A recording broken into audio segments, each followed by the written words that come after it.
together, we're polishing up our act.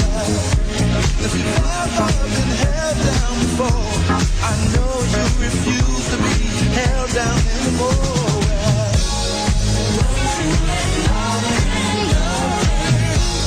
Stand in your way. I won't try to listen to every word I say, every word I say. Ain't no stopping us now. We're rolling up. Ain't no stopping us now. We got to do. Ain't no stopping us now. We're rolling up.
Got a black magic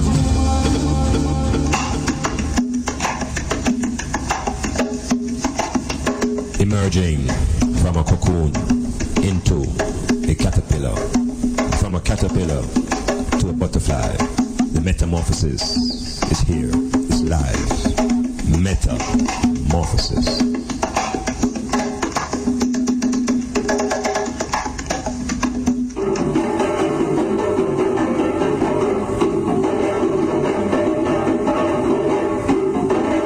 Metamorphosis, word, sound and power, music, drumming, current affairs, everything to grow and lift up your mind. Metamorphosis.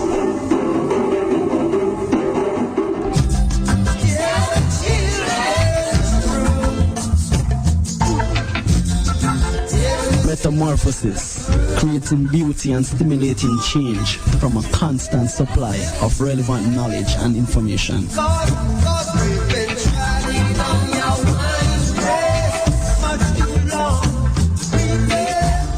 No more youths and youths for sale. We get wise and don't decide to change their style. Bobby wrong, keep your empty promises and your crooked smile. Metamorphosis, come with your thoughts, change your way of thinking. Metamorphosis, the change begins with you. Men of Tarsus, black men of Ethiopia, Timbuktu, Alexandria gave the light of civilization to this world. Ethiopia shall stretch forth our hands unto God, and princes shall come out of Egypt. I, son of the Most High, Jah Rastafari. Keep listening. Conquering Lion of Judah.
kindle and the earth start shake.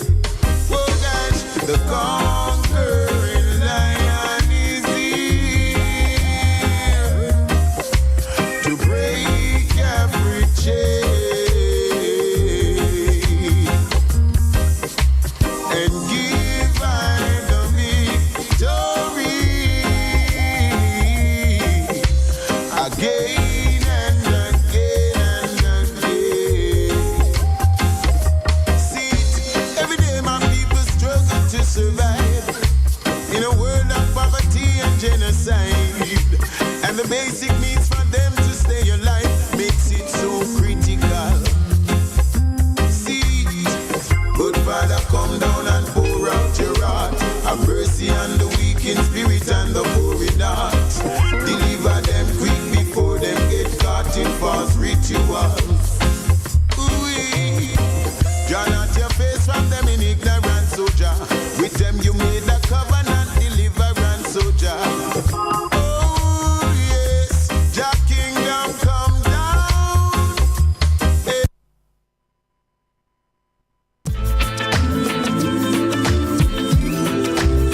All praise unto the Most High. In Selassie, Rastafari, abolish slavery right now. Pharaoh let my children go. Hey. Africa prepare, cause I'm coming home. Black man prepare, cause we going home. Africa prepare, I and I coming home. People prepare, cause we are going home. Woo! The joy you bring you, my song I sing you, the fire within you, the struggle continue. Let's just begin you. We got to win you, the prosecute and trim you, still praise the king you. Got to be bold and brave, they call you. Settlers, they call you. Free slave, now look at you. With the length of days, give praise. Fire off the blaze. Africa prepare, cause I'm coming home. Black man prepare, cause we going home. Africa prepare, I and I coming home. People prepare, cause we are going home. No equal rights, not justice, no schools, no jobs, the more they use the focus. They do some farming, me get up, blow and me focus. Babylon can't touch this. Look to the east for the crowning of your king. That's the way you are should go. Best most I ever live in God a place, and I'm living in a by flow. Africa prepare, cause I'm coming home. Away from Africa, with the intention to steal our culture. The good Father passed by and said, humble yourself, my children. Humble yourself, my little one. Humble yourself. Oh, my brother, Wadada.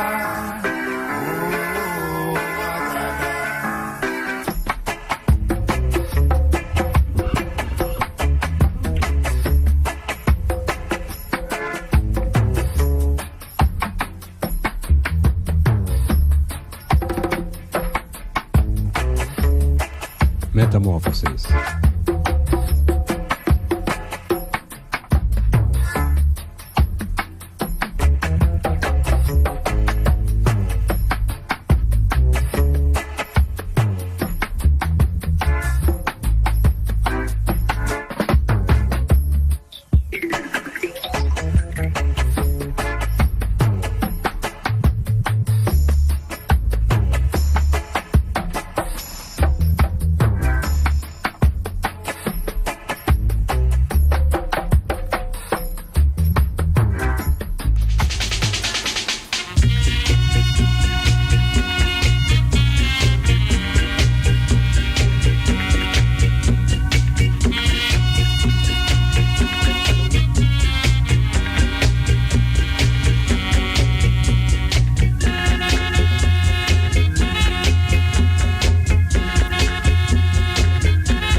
aye.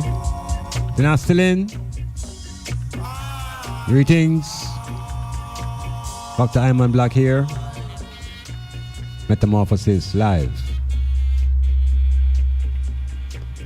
Yes, still in the month of October on the island of Jamaica, where we still have an eye on the concept of the heroes, and we still have an eye on heritage, and we have an eye on Christmas. Yes, we're all scattered about the place, but the meditation must become focused in this moment, because we're dealing with the eye. Yeah, there are some issues that are pressing,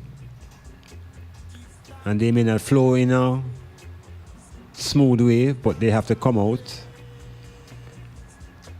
One of the issues that I want to attack early is the whole ganja matter that is up in the air. And I wanted to go right into the hero that is in the world of sport. Our sporting heroes. And one in particular I wanted us to have a word about. And I'm talking about our great legend, our sprint legend, our living athletic hero, Dr. Usain Bolt. I have to say a few words about what's happening within his movements. And a quick word on the Reggae Girls. Because the Reggae Girls they've created a historical movement on their own. They've created history. The Reggae Girls are the senior national football players. And the girls in Jamaica are literally ignored when we come to football and sports to a certain extent. And it's very revealing how the leadership and the top class of the Jamaican society, how they're responding to these girls when they had nothing to do basically with their rise to where they are now. How some of them appear to be very uncomfortable, not even knowing how to congratulate these girls. Because here is a thing that has exposed Jamaica. It has not only exposed the talent in Jamaica, it has exposed the deficit and the weakness and perhaps the intent on those who govern not to liberate the talents of the population that's at the base. What does it all mean? It means sport has always been considered as an extracurricular activity by those who are of a certain class. And so those who are of the class that are working class and poor, these are the people who tend to use sports to transform their mobility, get them socially mobile. So there is a constant press against the lower class. And so when the football girls can emerge to be world beaters and get to the World Cup, it creates a clumsy feeling, I sense, in the city population. Because when you look around Jamaica, nothing has been done in the island that could call itself a groundwork for where these girls have reached. In other words, there's no foundation in Jamaica upon which a women's football was established, why these girls are now at the World Cup. I would say this team has been built from the top down and from outside in, where the coaches are really yard man who have interests, who live abroad long time. And then when they come to Jamaica and coach in the Bugiyaki Banana Republic state of Jamaican football, they rather stay where it's organized and professional. Majority of the players, maybe 90% of the players, play abroad. They play in the leagues in the United States, or they play college football. And so they have a training and a discipline that is not available in Jamaica. Not available. So when these women put themselves together with a little support from the ground, and when I say the ground, I mean Jamaica, and you have to give credit now to the few people in Jamaica who have been making an input into women's football, like Sherwin Williams, who have been running a women's league for a number of years. But these leagues are not connected to anything national in any serious amount of way, because the program was shut down. The program was resurrected now by the spirit of Bob Marley. It's Bob Marley's offspring decided to put her money into a program that she decided and determined needed only 1/4 of what is allocated for other sports. And her vision was that with less than 1/4 of what is allocated to other sports, the women's team could get to the World Cup. And they have done so. Without all the squabbling and squibbling and egos and who's in charge and who's not in charge that we see surround the male program. The women have taken themselves right to a place where nobody expected. And so they don't even know how to compliment these women. They don't know how to cheer them because they were not there at the foundation. And the foundation really comes from outside, from my perspective. Now, people will be on the wagon, and wagonists are very important in professional sports because you have fans and supporters. The wagonists are the people who just join movements that are exciting and have a potential for victory. And there's nothing wrong with being a wagonist. But what's very interesting to see is how the Jamaican Federation now and the society are going to deal with women's football. Will women's football now be more organized at the schoolgirl level? Or are we going to continue to depend now on the players them being trained abroad in the same way the men's football is being run? Here's an opportunity now to open up the development scheme. And if you're going to build women's football at the schoolboy level, then the schools now are going to really have to focus on their infrastructure. Because you're going to have one football field or no football field for a girl and a boys team. Are the girls going to play under 16 and under 14 like the boys? So if this thing is doubled, it means those who are in charge should be concentrating on improving the infrastructure of all the high schools. In other words, now, I know that this is not really happen because everybody will jump on the wagon and try to get a ride to France and take it from there. But the movement to build the football from the grassroots to the top is not a part of the Jamaican mentality, it appears. Those who govern, not interested in building from the base. It's all about building from the top down. So I'm going to watch this women's program and see what this president who is now claiming women's football as his success because he is the president. So a lot of people claiming, a lot of people position themselves to be in the limelight. And none of these persons are usually there when the thing is being grounded out. So we congratulate all those who are involved. We congratulate the Jamaican assistant coach, Price, who held the local contingency together to give that top level team a connection now to the island. So we're going to watch what the women do. They are now in the top 40 teams in the world on their own. The other aspect I want to speak to now within the realm of sports is what is happening now to our sprint legend. This is Usain Bolt. And I'm going to voice my opinion now before it goes any further. Now, I am on into the sporting world for a number of decades myself, primarily football. And to recognize Usain Bolt as the world's greatest sprinter and runner is no issue. But an athlete is not a soccer player. A soccer player, football player requires athleticism. But a football player does not require track speed. So here we have a man now coming to football with track speed. And at the age, which is realistic, is over 30. We have to realize that the position that Bolt is trying to play is a position that is where the players are paid the highest in the world. In other words, to be a striker. Vast sums of money are spent on strikers, and strikers are not players who develop in a season. You have to be learning to strike from you're about 5 years old. You have to be learning how to negotiate around defenders, how to put yourself in certain positions, when to shoot low.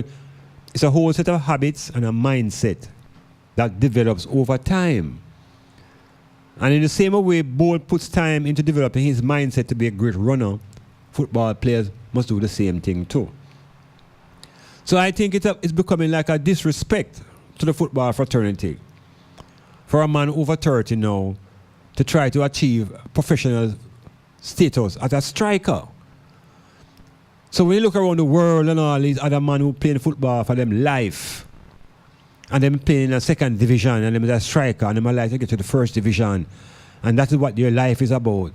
It's coming like you're ridiculing them man there whose work is professionally about playing football and scoring goals. And the next man now coming in, same trying to have some fun. So how do you have fun with other man who take the work serious? So it's like a footballer take track and field as a fun thing and must come run when them feel like it, them think him fast. So at the moment, the contract has not been offered to Bulls. That is acceptable. We hear that Bulls wanted $3 million. They offer him $150,000 because the man them running a club and the man them running a football club. They're not running an entertainment center. And if you go out and you watch Bolt play once and twice, that may be it. You may not have to go back again because unless he's doing the things that world-class strikers do, you're not going to go back again. So I am thinking that in the process, Bolt may be losing some of his luster. Some of the glow that he achieved in athletics, he may be losing it because of his football journey. And professional football, you have to respect the concept of being a professional footballer. Not just a professional athlete, a footballer who can take a kick and give a kick and can run and stop and start and turn and change directions. And up. It's a whole different demand on the body and on the mind. And at 32, they are now asking Bulls to take another drug test. So the way them man are deadly, they will come up with something. And that will not only tarnish in football attempt, it will be carried right over into his athletic life and questions about whether he was clean or whether he was not clean. I think he's on a very slippery slope. He has energy that he's trying to dispose of. But to do it in the world of FIFA and to go on the FIFA's world stage without training as a young youth from 14 and 16 and under 20 and those things, FIFA will not look at it wonderfully. It's a sort of this to the footballers who have it as a full-time work. And they have not reached the standard of strikers yet. Yet here comes a man who has never played football competitively yet. And he must be given an opportunity. So I think Bolt should quietly just exit that scene. And if him love football, do like what Bob Marley suggested. While I was doing my research, I uncovered the information from one of his brethren, Jumpy Harris, who was the coach of a team that Bunny Wailer had set up. And what Bunny Wailer set up was what Bob Marley visualized in his outset. What it was, because Bob had the money, the way Bolt have the money. And because Bob loved the football, and Bolt said him love the football. Bob wasn't a baller to play in no professional team, but Bob wanted to see professional football in Jamaica. So Bob Marley suggested was that he was on the brink of establishing in Jamaica a 4-team professional league. And he must go and finance the 4 teams over 2 or 3 years to ensure stability and get professional football moving in Jamaica. Now, Bolt has the same range of money and he has the contacts and players can be brought in. So you see, rather than trying to exhibit a boyhood talent that never developed, it could be more useful if a league could be brought into the country. Yes, a sponsored league. Then your legacy would live on forever, not only in athletics, also in football. And so the final point about the football now is that in the local region, Portland, the schoolboy football is at a critical quarterfinal stage. And the regional high school teams are establishing themselves. And without a doubt, Port Antonio Comprehensive High School is the big team in the Eastern Confederation. They have now totally and completely replaced Titchfield High School as the former flagship and representative of the entire Northeast. In years gone by, Titchfield represented the parishes of St. Anne, St. Mary, Portland, and St. Thomas, the entire northeast. Looks like Compre has made that jump to the top of those region. And conversely, Titchfield has made that fall to the bottom of the region. Sports requires leadership. Football requires leadership. Schoolboy football requires leadership. And the highest level of leadership of the schoolboy football is not the coach, it's the principal. So if the principal does not inspire, if the principal does not motivate, sports in schools will die. And we have an example of sports that has died in a school right here in Port Antonio. The former flagship, there is no more flag. The ship has gone down. Port people, wake up. Metamorphosis. Hey guys, I don't know say it's a girl Shintia, and I will be live at St. Thomas ATI this October 28, 2018. Make sure son no miss it. It's gonna be held at my beach, Prospect, St. Thomas. Ladies 2 for 1 before 4. So make sure son roll out early. All of my shenanigans come out and support. Live performance by me, the Jigga Jigga Boss. Make sure son roll out and learn the favorite Shintia song. Shintia. Admission is only 1,500. Get there, ATI. Make sure you are keep it a secret. Make sure you are keep it a secret. Business operators, local and overseas.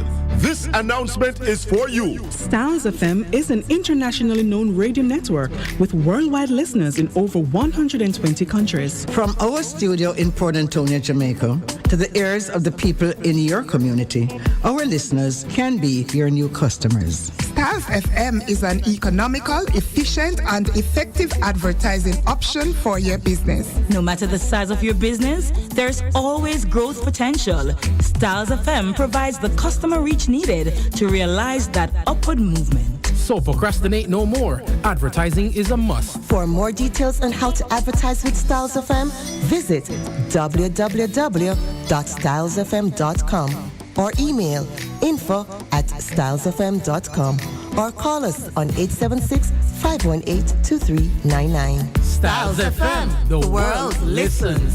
Great news, everyone. DIB Block Factory and Hardware Supplies located at 44 William Street, Port Antonio. Now open every Sunday from 9 a.m. until 2 p.m. Stop in and beat the Monday crowd. Get the same great service on a more convenient day. Doing some work on a Sunday, run out of material? No need to worry. DIB Hardware will be there to serve you. Still the #1 supplier in Portland of building materials, hardware supplies, kitchen and bathroom finishes. DIB Hardware, Port Antonio. Now open this and every Sunday. 44 William Street, Port Antonio. See you there. Planning a party, club night out, stage show, a gospel concert, or even a business sales event? Let Styles FM be a part of your promoting tool. Take advantage of our low-priced promotion packages with commercials, interviews, giveaways, reviews, and much more. We have special offers when you mix and match and bundle your options. Contact us at 876-286-9216 or 439-5160. Styles FM for the most effective way to exploit your marketing dollar. Clifford Guest House, sponsor of Metamorphosis on Monday nights from 9 p.m. to 12 midnight with Dr. Iman Black. Located at 15 Queen Street, Port Antonio, that's Titchfield Hill, they offer accommodations for up to 1 month. Call them at 285-0610 for more information.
took us away from civilization, brought us to slave in this big plantation, fussing and fighting among ourselves, nothing to achieve. Yeah, the plantation. We are still living on a plantation. Expanded, yes.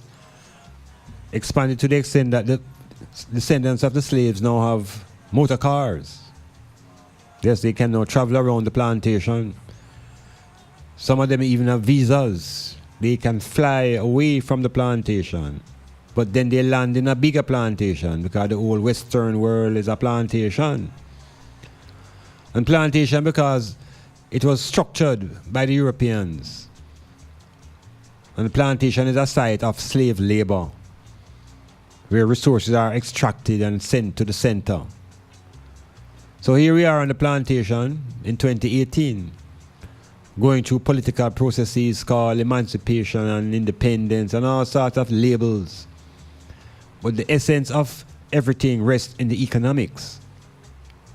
And where the economics is low, the quality of life will also fall. And the morality will fall, because it is a lack of money that is the root of all evil. Loving money doesn't make you evil. But when you lack it, it sends you into a behavior. And a behavior is detrimental oftentimes to yourself and the people around you. So we're here celebrating our heroes. And we always speak about the racial heroes, first and foremost. The heroes who come to defend the black race. And the first 3 or 4 heroes were quickly and easily identified as African people, black people.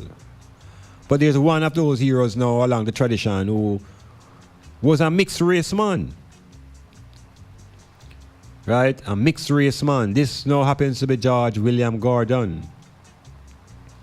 And I had some man a reason about Gordon a couple of nights ago in my community. And hardly any of them really didn't know anything about him. Even myself never know as much as I thought I should have known about George William Gordon. Because we can't just go past him, you know. We just look on Nanny and Sam Sharp and Bogle and we just say William Gordon, and then we go to Buster Manty and Manley. So there's always a leap, I think, over who this brother is and why they would have hung a mixed race man. And you know, just at a glance, you realize the white planter class, them people is some heartless people, you know. I mean, they're still here, you know, in their descendants.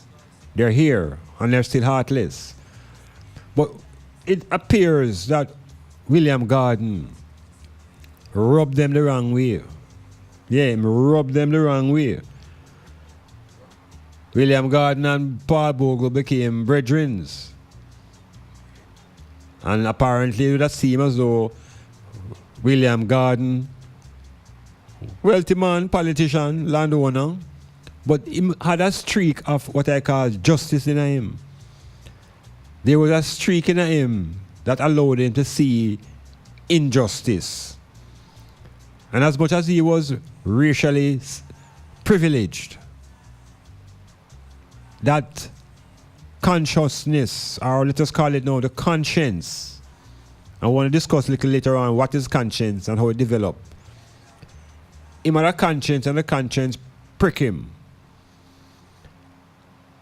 But difficulty about that is not the fact that he was supportive of the black people, it's how his own kind reacted to him. And the long and short of it, you know, is that them hang him. Without any evidence of what they were accusing him, them hang him. But the point I want to make now is that from my angle and distance, I think the white man them view William Gordon as a traitor. Maybe the same way black people would have viewed a black man as a Uncle Tom. I think the white people see him as a traitor and a sellout. And they want to make a point. And they want to make a brutal point. So even if the man look like them as one of them, And they want to show you the message. The message is that you must not join up with those African Negroes. You must not support no issue that them come up with. And if you ever join with them, your fate is sealed. And them kill him. There are some records of the man writing letters to all him wife. I explained to him wife, say, boy, right now is injustice now them committing against him. Because it was very obvious. But the white man have a way him deal with vengeance. Them never leave William Garden to the Lord. That the Lord will take vengeance against William Garden. No, them deal with Garden themselves. It's them own people, you know. Because when, you remember, so them deal with we, you know, there's no question. It's just barbarity and brutality. But they must set an example, I think, that no more for them kind would ever dare try to claim that they're on the side of the blacks. So William Garden got hung with his glasses on. Hero. Now, who is William Garden a hero to? Because it is obvious that he was a villain to his own people, to the white people. He was a villain, because him causing them problem. Yet, them same one now elevate him to a hero. So again, it brings forward the question of, should all of us in the population begin to behave like heroes? Because it means that the whole would get hung. You have hung the whole of Jamaica. If we begin to take on the attitude of our heroes, if we begin to adore and admire the qualities of our heroes, Jamaica will turn upside down. So I just say, Nani, step aside Muslim religion, fight away the Christianity, them couldn't get her. Bogo get hung. Bogo was a Christian. Sam Sharp, Christian. All of those who join the Christian tradition get hung. Because within that religion, there is no room for real revolutionaries. If you don't conform, you pay the price. And the price they pay is your life. So, the hero construct is worthy of examination. Who defines a hero? And how does a villain become a hero? And why should I and I now accept villains like Columbus and Francis Drake and Henry Morgan and Governor Erie? And how can we put those people now within the category of respect? We are taught in the primary school to respect these men. Francis Drake. These men are bloodsuckers. Yet we are told to elevate them to the level of hero. And who should be our real heroes be? Our real heroes should be our liberators. Toussaint Louverture, Dessalines. Yeah, we have to find our heroes and begin to duplicate their behavior. And their behavior is basic. They challenge the oppressors. They challenge the status quo. They challenge all the lies. They challenge all the deceptions. Those are the qualities of the hero. Metamorphosis.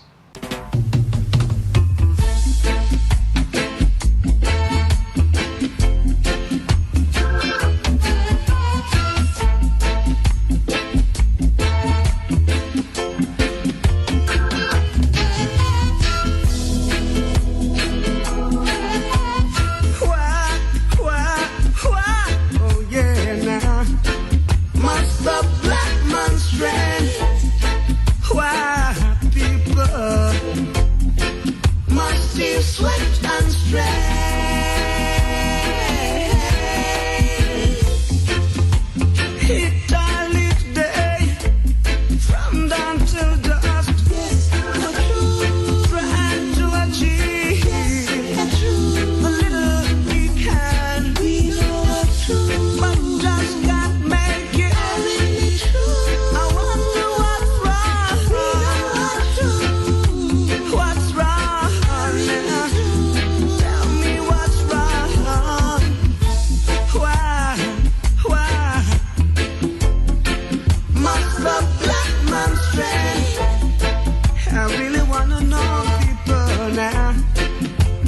be swift and straight.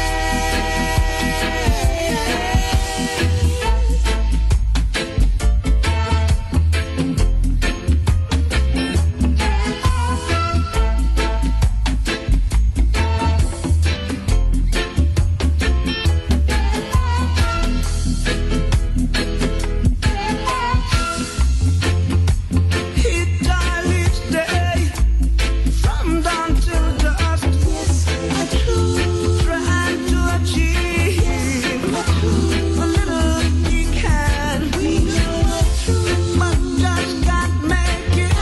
Hey, the black man. Why do we have to be under such a strain? Yeah, the black man's strain is a rough condition to maintain. George William Gordon was a wealthy, mixed race Jamaican businessman, magistrate, and politician. And he was one of the two representatives to the assembly from St. Thomas in the East. And he was a leading critic of the colonial government and the policies of the governor of the time, Governor Edward Erie.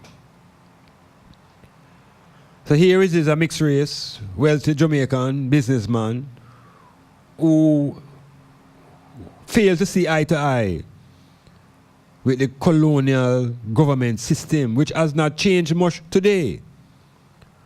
Because Jamaica is still a colony and the government is still something under Her Majesty's skirt.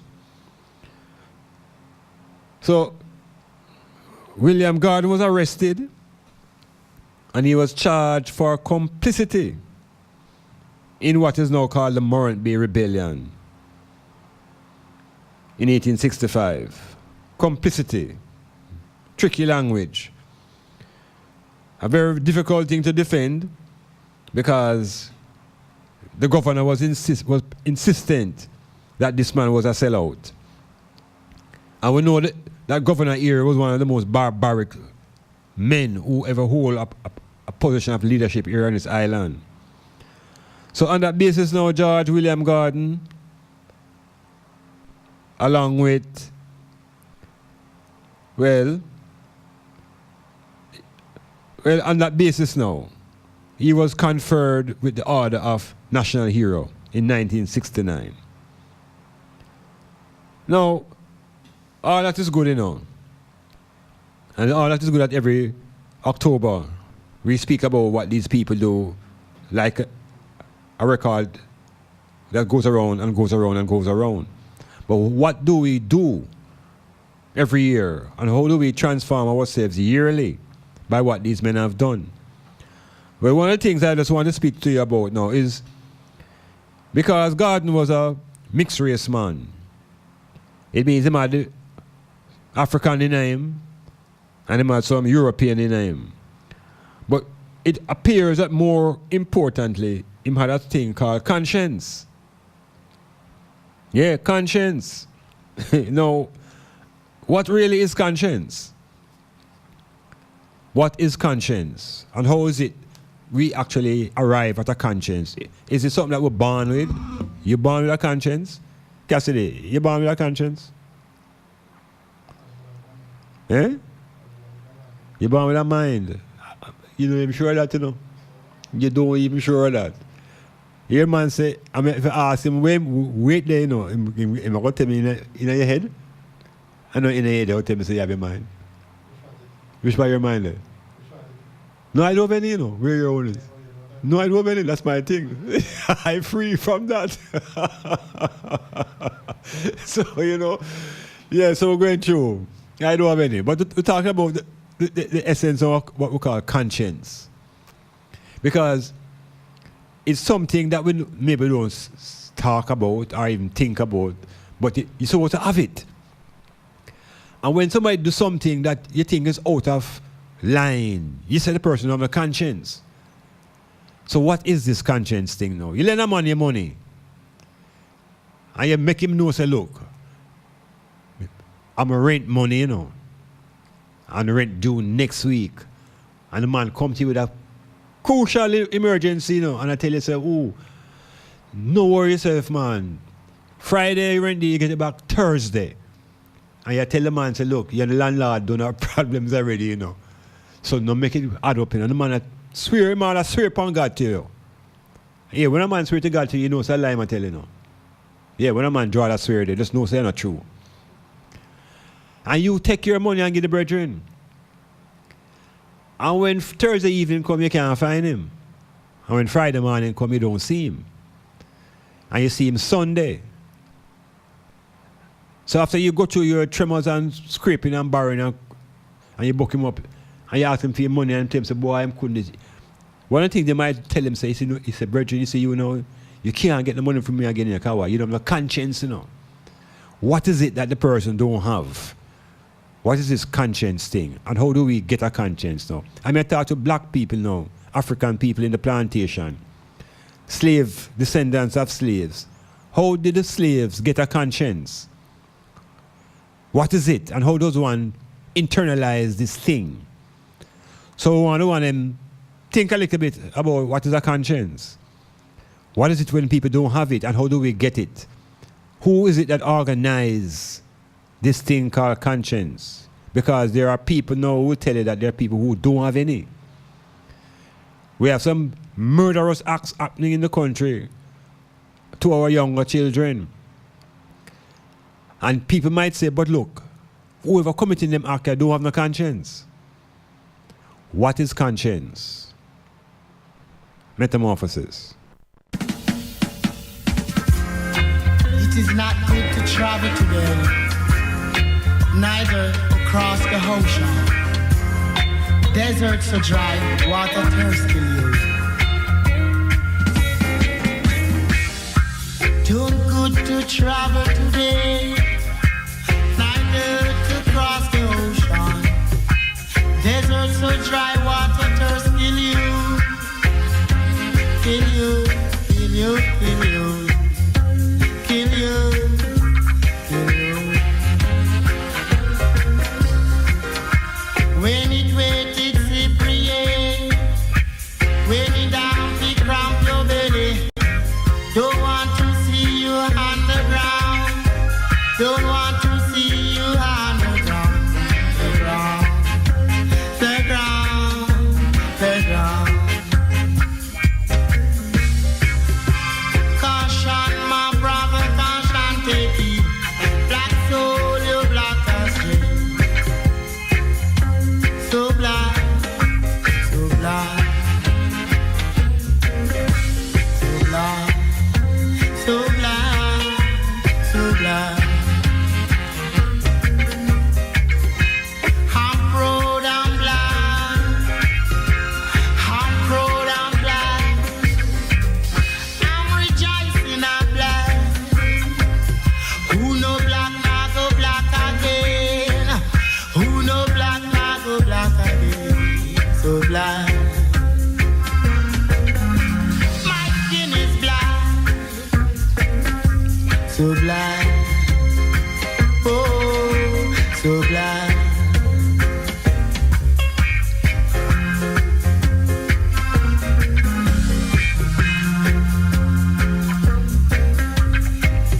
Two more things for I to tell you right now. Two more things for I to tell you right now. Two more. My old great grandmother, great grandmother.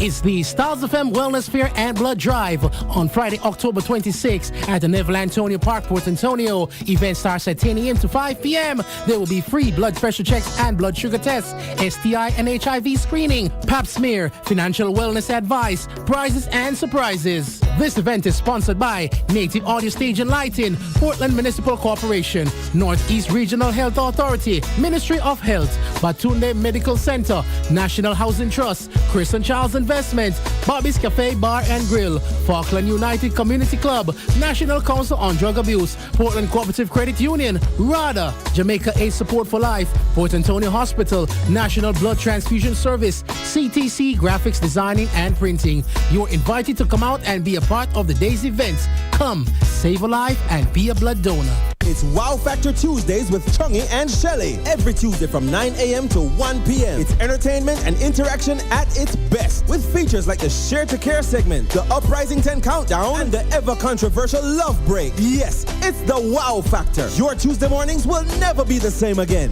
Guess what? Styles FM has a new business number for you to call, text, and now WhatsApp. 518-2399. To advertise your business and events, call, text, or WhatsApp us on 518-2399. 518-2399. Don't forget, 518-2399. This is Ricardo Suave, inviting you to tune into Smoothic, the show for the ladies, with DJ Prestige, from 9 to midnight every Tuesday on Styles 96.1 FM, Portland's best. I've been watching you. Planning a party, club night out, stage show, a gospel concert, or even a business sales event? Let Styles FM be a part of your promoting tool. Take advantage of our low-priced promotion packages with commercials, interviews, giveaways, reviews, and much more. We have special offers when you mix and match and bundle your options. Contact us at 876-286-9216 or 439-5160. Styles FM for the most effective way to exploit your marketing dollar. Clifford Guest House, sponsor of Metamorphosis on Monday nights from 9 p.m. to 12 midnight with Dr. Iman Black. Located at 15 Queen Street, Port Antonio, that's Titchfield Hill, they offer accommodations for up to 1 month. Call them at 285-0610 for more information.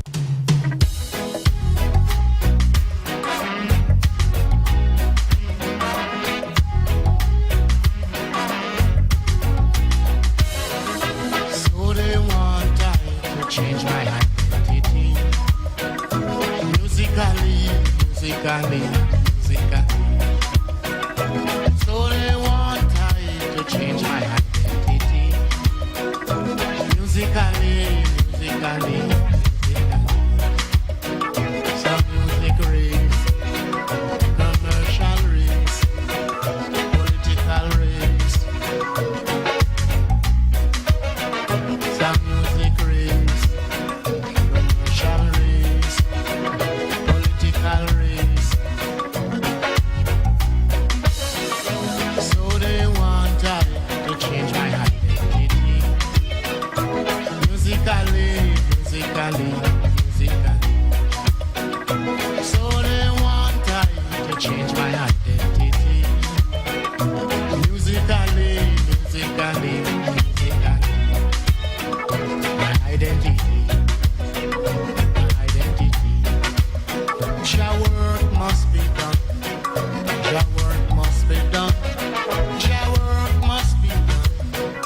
Your work must be done. Work in the east, work in the west, work in the north, work in the south, work over there. We work over here. We work everywhere. Work over there. We work over here. We work everywhere. So they want to change my identity musically. So they want to change my identity musically. My identity. Who will stand up for the people musically. Who will stand up? Yes, Metamorphosis continuing into the Heroes cultural celebration in Jamaica this month of October. It's also the month of Revolution. globally. Things happen in October quite often. This is just another time. I was mentioning earlier about the hero that I was think we should penetrate a little deeper. George William Gordon. And rather than go into everything what Gordon was about, I just want to deal with a specific aspect of his makeup. And that has to be the nature of his conscience. So I asked one and one to look up conscience. What does conscience mean? How does one develop a conscience? And it really revolves around morality. Your morals. And then as African black people now, we question and ask, how did we get our teachings about morals? Where did we go to get moral education?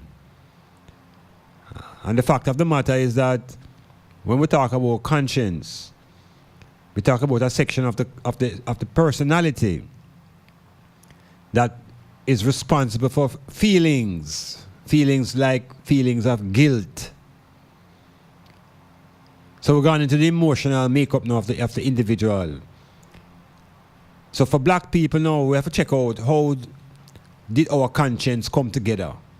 Because I'm saying nobody is born with a conscience. I am making it as a first premise. If that can be corrected, then you can also always call me at 453-1444. If any of the points that are going to know that you can assist and bring correction or greater clarity, now is a good time to link me. 453-1444 if you're local, and if you're across or outside of Jamaica in a different place, it's a 95 number. I'll soon tell you. All right. 954-338-7973. Right. Now, conscience. I am saying nobody's born with a conscience. In other words, when the egg and the sperm connect and the fetus evolve and things coming out and you reach infant, I'm saying there's no such thing as conscience. Conscience is what is learned. It's a socially constructed idea, set of ideas that's put in the brain of an individual. And I'm saying conscience is also grounded in what we call now our morals, morality. But the morality is not something that you're born with either. Morality is something that you come upon, or you learn, or you have to navigate around and through in the society in which you live.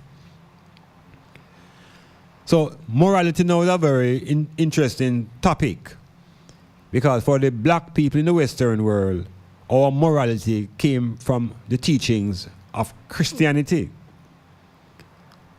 So the Christian teachings, I am saying, became the basis of the morality of the black people in the Western world. Christian ideas of good, Christian ideas of evil. And so from a child, you are being infused with what is right and what is wrong, what to think and what not to think. So you begin to develop a sense of guilt if you are doing the wrong. Well, you're supposed to. You're supposed to feel guilty, and you're supposed to feel a sense of shame. Certain type of feelings supposed to run through you when your conscience has been pricked. Now, the question also is open as to whether everybody have a conscience. Because the point is, first and foremost, I'm saying we don't born with one. So perhaps there are people who don't develop one either. Yeah, so I'm saying there are people perhaps with no conscience, which means they don't experience guilt. They don't experience shame. And which means them behavior have no limits and no borders. There are no parameters, nothing to contain what and how they behave. Them behave and do anything them feel like if it means mass murder. That's what them feel like, because there are no moral boundaries. So morality now is a cultural construct. Because each society will have their own set of moral laws, help the society to determine what is right, what is wrong, what is good, and what is bad. It was very obvious to George William Gordon, based upon the Christian teachings, that slavery was wrong. Totally wrong. And to try to reduce God's creation to chattel was evil. So it would appear that on the level of morality, though his skin was white, and he had a mixture which perhaps caused the ambivalence and the difference in him, he was able to navigate through the barbarity of that philosophy of slavery and began to saw what was considered a humane side. And for that he lost his life. So those who brought the concept of conscience to us never demonstrated conscience. Because it's the same white men bring that book called the Bible on us. And it's in that Bible now, black people get these ideas of good and bad and right and wrong and conscience and guilty feelings and guilty thoughts. So the whole philosophy now of the morality that black people have been given is one that makes us very, very submissive, very, very obeying, because we were told that disobedience is a sin, which means it is immoral. And a lot of all the behaviors that we have been told to adhere to is based upon the teachings that we get out of the Christian book. So thou shalt not kill. That's a dictum and a commandment uttered out of the Christian teachings. And if you kill, you're supposed to feel guilty because it goes against the conscience. But what about those who are mass murderers? What about those races and groups of people who have been killing black people for the last 500 years? Can we say that these people have a conscience? And what is the basis of their morality? So doors open and questions open. And when we question morality now, we question whether the universe we live in, is it really a moral universe? Is the universe governed by right and wrong and good and evil? Or is the universe governed by power? So having a conscience may be a good thing, but within the cultural context of enslavement and within the context of oppression, we have to visit the thing called conscience. Because if the slave owners have no conscience and the slaves have a conscience, it means slavery has no end. Because those without a conscience are those who are in the rulership. So barbarity and brutality will become normal because there is no morality. We have to check how we arrive at this stage of being so passive. How is it we get to the stage wherein we don't seek revenge against the obvious enemy, the slave owners? Why we don't seek revenge against the slave owners, but we seek revenge against our own brethren? It's a state of confusion. And much of it is based upon the early teachings we get about morality, about truth, about conscience, about everything that is philosophical. We're even bombarded with the idea of a soul and an afterlife.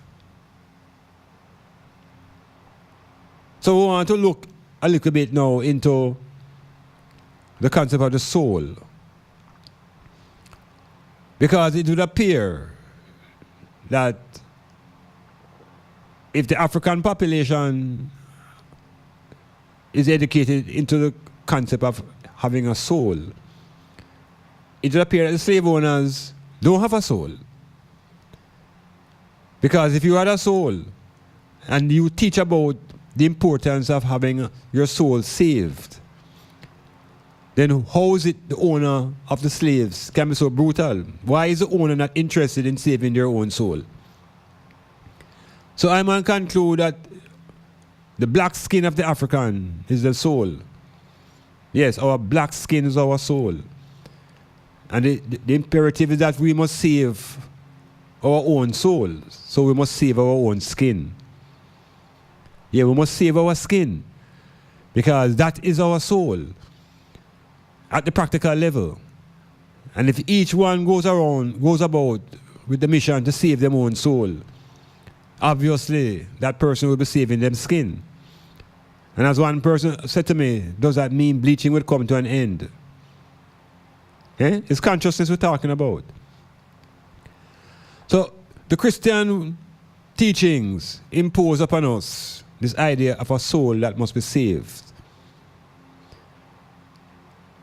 And black people have been preoccupied with trying to save this soul. I think it's about time we have an open discussion as to what is the soul and where it is. Because we are also told that we have a spirit. And we want to know whether the spirit and the soul is the same thing. Or whether both things exist or whether they don't exist. To find a conscience, it means we have to examine our inner makeup. Because the conscience is not something tangible. The conscience is a set of ideas. In European psychology, they impose upon the black man an idea of 3 stages of his personality. 3 levels of his personality. Them say him have a id, which is his animal behavior and feelings. Them say him have a ego, which is the consciousness. And them say him have a super ego. They put the values of conscience in the concept of the super ego. In other words now, them say we have a id, which is, imagine, feelings, raw feelings, animal instincts. Then we have this consciousness that navigates reality. But then there's another level of our brain that holds the conscience in the super ego. And in this conscience area now, you're battling with forces of good versus evil. But these forces, remember now, are mental and psychological. There's nothing tangible. And so there's a battle now in the mind of the black man. He's trying to have a conscience. He's trying to save his soul. He's trying to have a righteous spirit. All of these things, we must stop for a while and pause and get a little clarity in our own self, because we have a self. So there's a self, there's a soul, there's a spirit, there's conscience. Where are all these things located? Are you saying these things are all in our head? It's a very crowded area. And it needs some sorting out. It needs some sorting out in your own thinking. There's a concept called sin. And killing, you would imagine, would be a sin. But then you can rationalize killing, that it becomes self-defense. And in self-defense, killing is no longer a sin.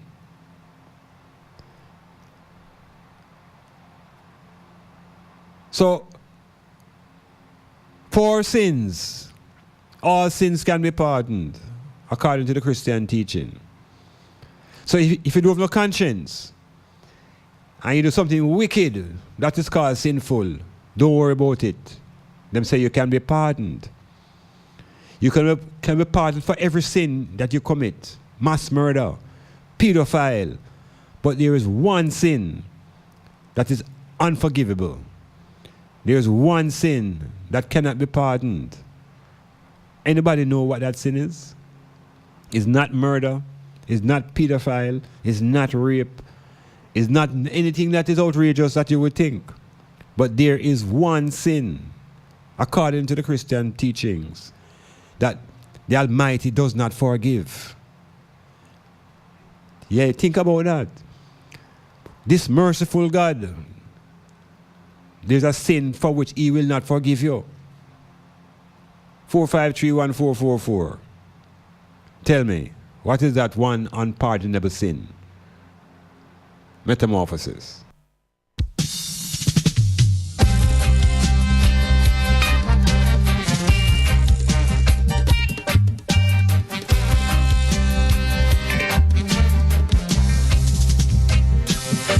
Yes, the fitties of the fitties of the fitties of the fitties.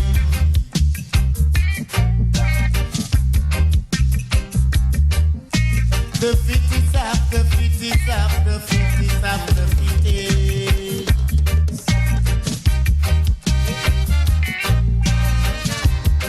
No hano road now. No hano road now.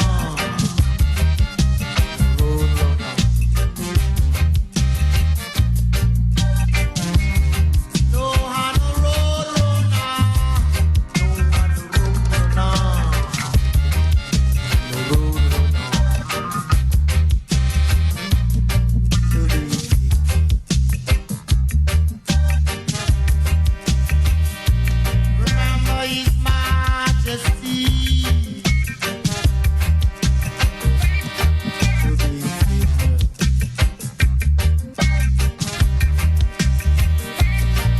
It's the fitties of the fitties of the fitties of the fitties.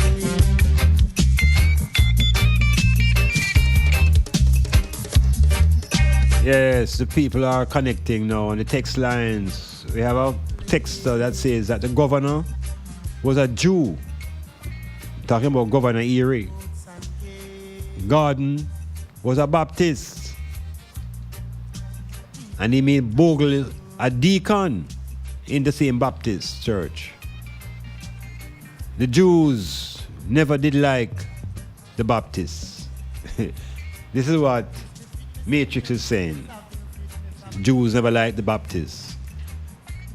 So that could be one of the motivations for Governor Erie to move on William Gordon. Yes, that's what's going on. Religious wars. And black people get caught up into it. Baptist versus Jew. And the Jews are very dangerous character now, you know. Because anyway the Jew go, and become like, you know, when them say chichi going on the wall, them get inside the infrastructure and eat it out until when you look at them in total control. That's why Pharaoh had to run them. That's why Pharaoh had to raise them out of Egypt. Because the kingdom allowed these people to come in as desperation, out of desperation, famine and kill them. And the Africans open them hearts. All the way we do it, you know. All the way we open our hearts to these foreign groups. And before you know it, them all over our back. We open our arms to these parasites, these people who were in famine. Hebrews and Jews, and them come into Africa, into Egypt, and settle. And them wouldn't leave, because it's like them come to heaven. And after 400 years, what we say, 4 centuries of living, them breed up and interbreed, and them start look like we. And then them start get a job. And them start rise up into the society. And them want to take over. Them want to take over, you know, and Pharaoh say, we'll take on the butt out of here. Yeah, man, chase them up. And when they were being chased, they were robbed the treasury on the way out. Because that's how them find the gold to make all them Saturday in the desert. It's rob fear of treachery, you know. That's why the police have to chase them. So we're talking about religious struggle. Jews and Baptists and various struggles along the line of religious identities. The Crusades, the Arabs, the Christians, the Jews. Warriors them, you know. So what we find now is that George William Gordon really is like he was martyred. Because the white man, they make sure so no other white man would have tried that again. No other mixed race man would have tried to help the blacks again. Because the message was clear. You're going to feel it. Fearlessly, the journey or the struggle, it continues. Because conscience has died. Yes, the white man has no conscience. And it's very evident when you look at his movement through North America, how he handled the native Indians, how he handled the Tainos here, how the Spanish handled the Tainos, how they handled black people in Africa. What they teach as conscience, they don't have.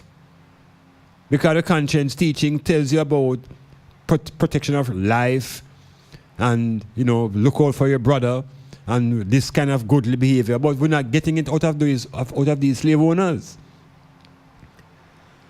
So we have to re-examine how we arrive at having a conscience. And what is it we feel guilty about? Why should we feel guilty about thinking? And this is the ultimate slavery, you know, when the brain is not allowed to think because of fear. And the greatest fear in the black man is the fear of God. That was put in by force, and that becomes a centerpiece now of the conscience. Yeah, the conscience of the black man now is governed now by this fear of God. And everything him do, God watching him. And everything him talk, every thought him think, God can hear him. So we have to revisit this thing we call conscience. And know who to exercise conscience and who to be brutal with. And you see the examples as we go through earth and time. The word soul, we have to begin to recognize that it's not something that we need to save. There's a cliche that is thrown out, you know. What does it profit a man to gain the whole world and suffer the loss of his own soul? And nobody don't answer the question, you know. It's a question, you know, but it's never answered. It is just assume that, you know, something is best to save your soul. I am saying to the item now, for 2,000 years, I and I have been trying to save our soul. To what end?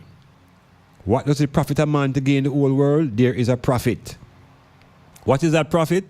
The profit is that your generations will benefit in the same way the white man and his generations are benefiting. They are claiming the world because they don't give a damn about no soul. They have us concerned about saving soul and not concerned about the land and the earth. It's in reverse. What does it profit a man to gain the whole world? It whole heap of profits. It gives him security with the land. It gives him a chance for his children to go to school with proper education and medicine. All those things come when you secure the land. It's about time we let go the soul. And if you want to hold on to your soul, hold on to your skin. Because in the black man, the only place we can look and find a soul is our case. We have a soul case. The soul case is with skin. Metamorphosis. Do you feel trapped behind your glasses? Ever considered what life would be like to wake up to crisp, clear vision? LASIK vision correction may be just the answer you're looking for. At Caribbean LASIK Vision Center, our team of certified doctors and counselors are available for LASIK evaluation. Call us at 630-0958 or visit www.lasiccaribbean.com. We are conveniently located located at 34 Lady Musgrave Road, CLVC, where technology meets the eye. Business operators, local and overseas. This announcement is for you. Styles FM is an internationally known radio network with worldwide listeners in over 120 countries. From our studio in Port Antonio, Jamaica, to the ears of the people in your community, our listeners can be your new customers. Styles FM is an economical, efficient, and effective advertising option for your business. No matter the size of your business, there's always growth potential. Styles FM provides the customer reach needed to realize that upward movement. So procrastinate no more. Advertising is a must. For more details on how to advertise with Styles FM, visit www.stylesfm.com or email info@stylesfm.com or call us on 876-518-2399. Styles FM, the world listens. This feeling is taking over me. I'm so excited. Feel the euphoria. Tuesdays from 5 to 9 p.m. with the Master Mixer Musical Maestro Digital T. Giving a total satisfaction with melodies and memories by the score. With the widest selection of genres and hits. So you don't know that program you turn up, you know. So you know Patek's a full dance, the one you slap with. Digital and we are party, yeah we flawless. Euphoria the program every Tuesday. 5 to 9 every Tuesday. With the Musical Maestro Digital T.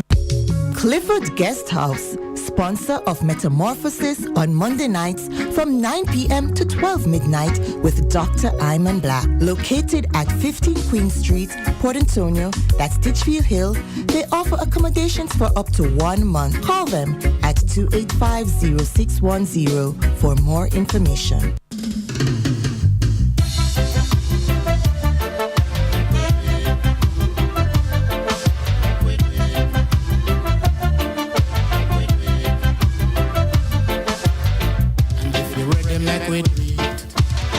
And if you're ready, make it do it for Jah. Rastafari, the roots and culture.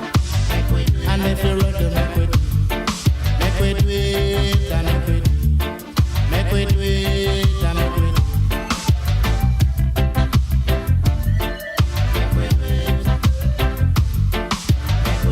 Every nation have to do it. Every nation have to do it. Every nation have to do it. Every nation have to do it. Make them do it, yeah, make them do it. Make them do it, yeah, make them do it. Do it for Jah. Rastafari. Roots and culture. Do it for Jah. Yeah, we gotta do it. We have to do it. We gotta do it for ourselves. We gotta do it for the race. We gotta do it for our posterity.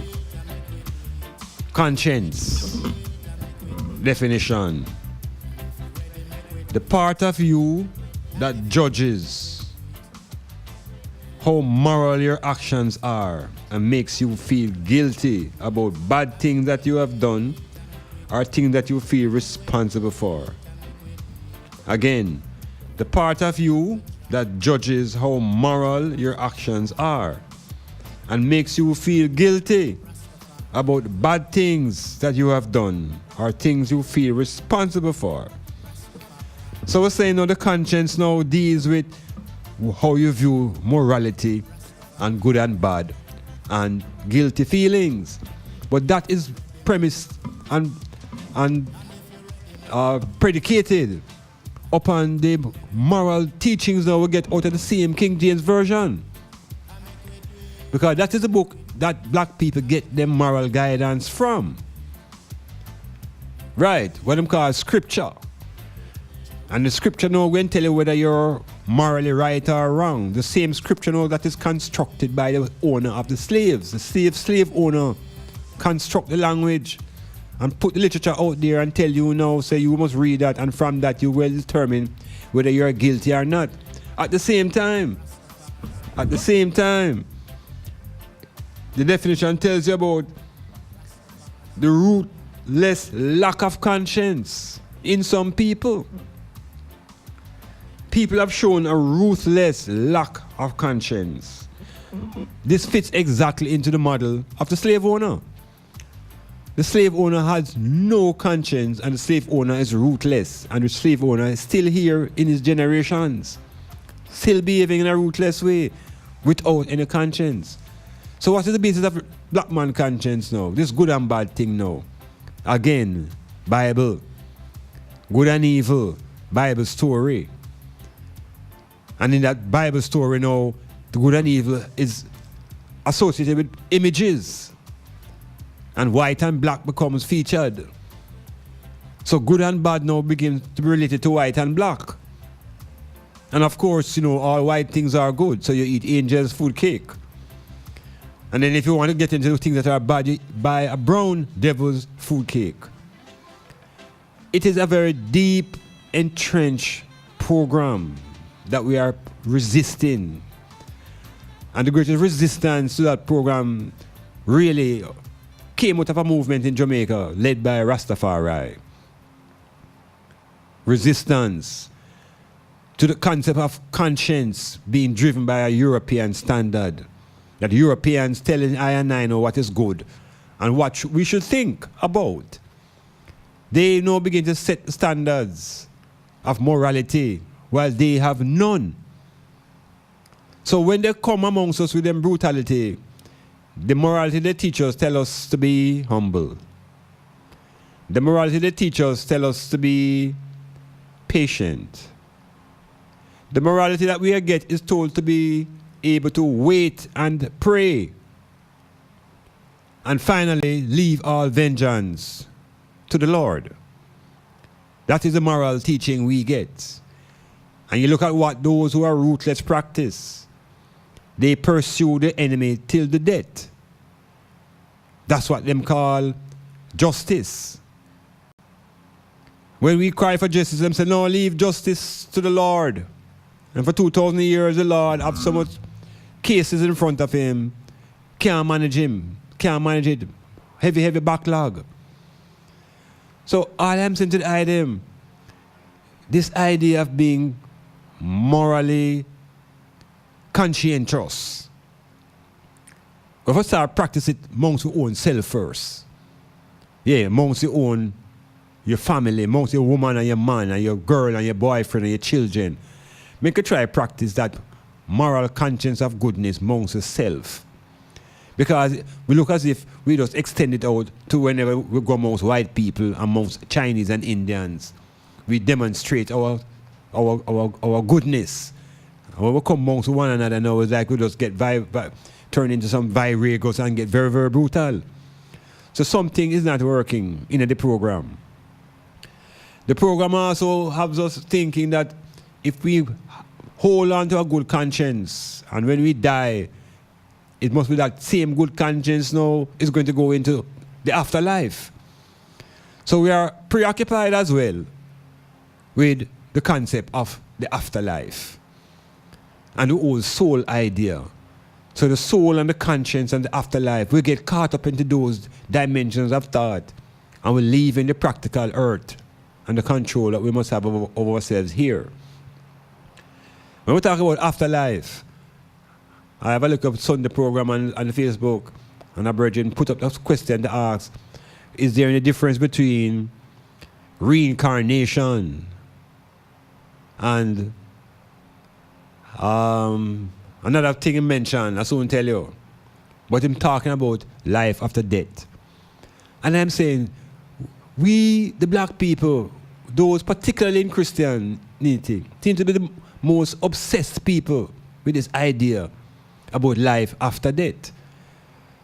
We come into the earth and see people die and leave the earth. That is what life is after death. When the dead, the life is still here. So life doesn't end because a person died. What we're concerned about is the individual death now.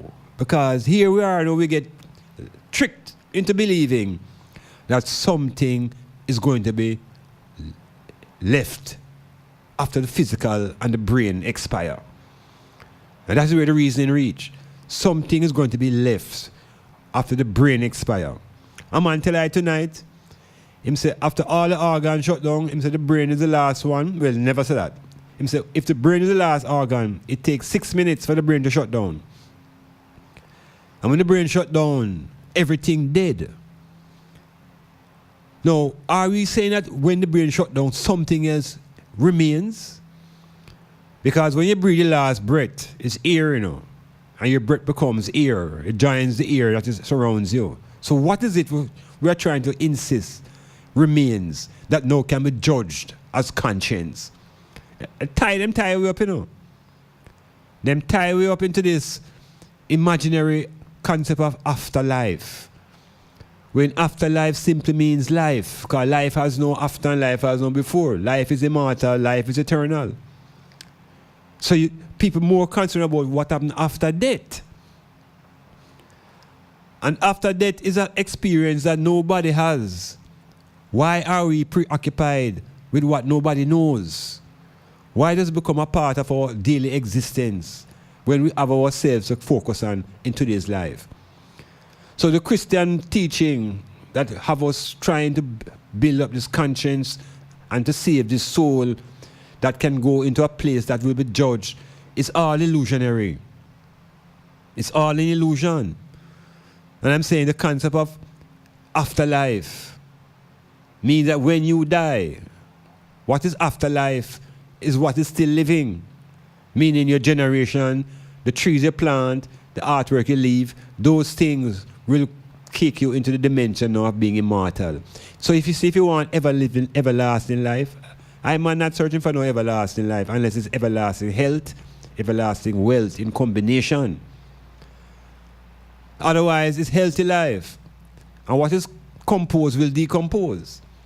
So why are we caught up into the Christian idea of trying to hold on when it's time to let go? That means time to let go. What we have as personality cannot be contained because it is created. We don't born with a personality. We create one and develop one as we go through. So when the death comes, how you expect the personality to be maintained? The personality dissolves. What remains is the memories of what the person did. So we say all this to say to the item now. We have to become a little bit more focused on the present and less concerned about what happens when we sleep and we don't wake up again. Because no one will really know, so them don't wake up again, as far as we know. We don't even know when we fall asleep. Hardly anybody knows exactly when they fall asleep. You just know say you're sleeping. You don't even know you're sleeping. You just know say you wake up. Let us take that as an example of what the death is. It's just like all things go through transition. But the Christian teaching of us trying to hold on when the time is come when you have to let go. Is if you want to know if somebody or something loves you, let it go. If it loves you, it shall return. If it didn't, it never did. Metamorphosis.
Yeah, the Europeans are still insisting that it's alien life forms that build the pyramids.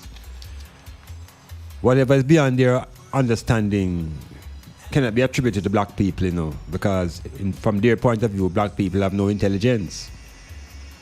But I know that while the ice ages were rampant and running, and the white man was still in the ice age and the caves, we were living in the glorious sunshine. And so the question really I'm asking now is that there are those who understand global history, earth history. And earth history is not Bible history. The planet has a history separate from what the Bible writes about its version of the world. So there's a geographical history, there's a geological history of the earth. Rocks have a history. And the earth has been through several whole heap of things the earth has been through for its millions of years of existence. Some think the earth is 5 billion years old. 5 billion. But within all of those times, the earth has experienced all of climatic changes. In today's world, we have a concept called climate change. And in a nutshell, it really suggests that the whole climate is not weather, you know. Climate is much broader than weather. You cannot look up the two meanings to get the difference. Weather is over a longer period of time. Where climate, rather, is over a longer period of time. Weather is like what's happening now and very shortly.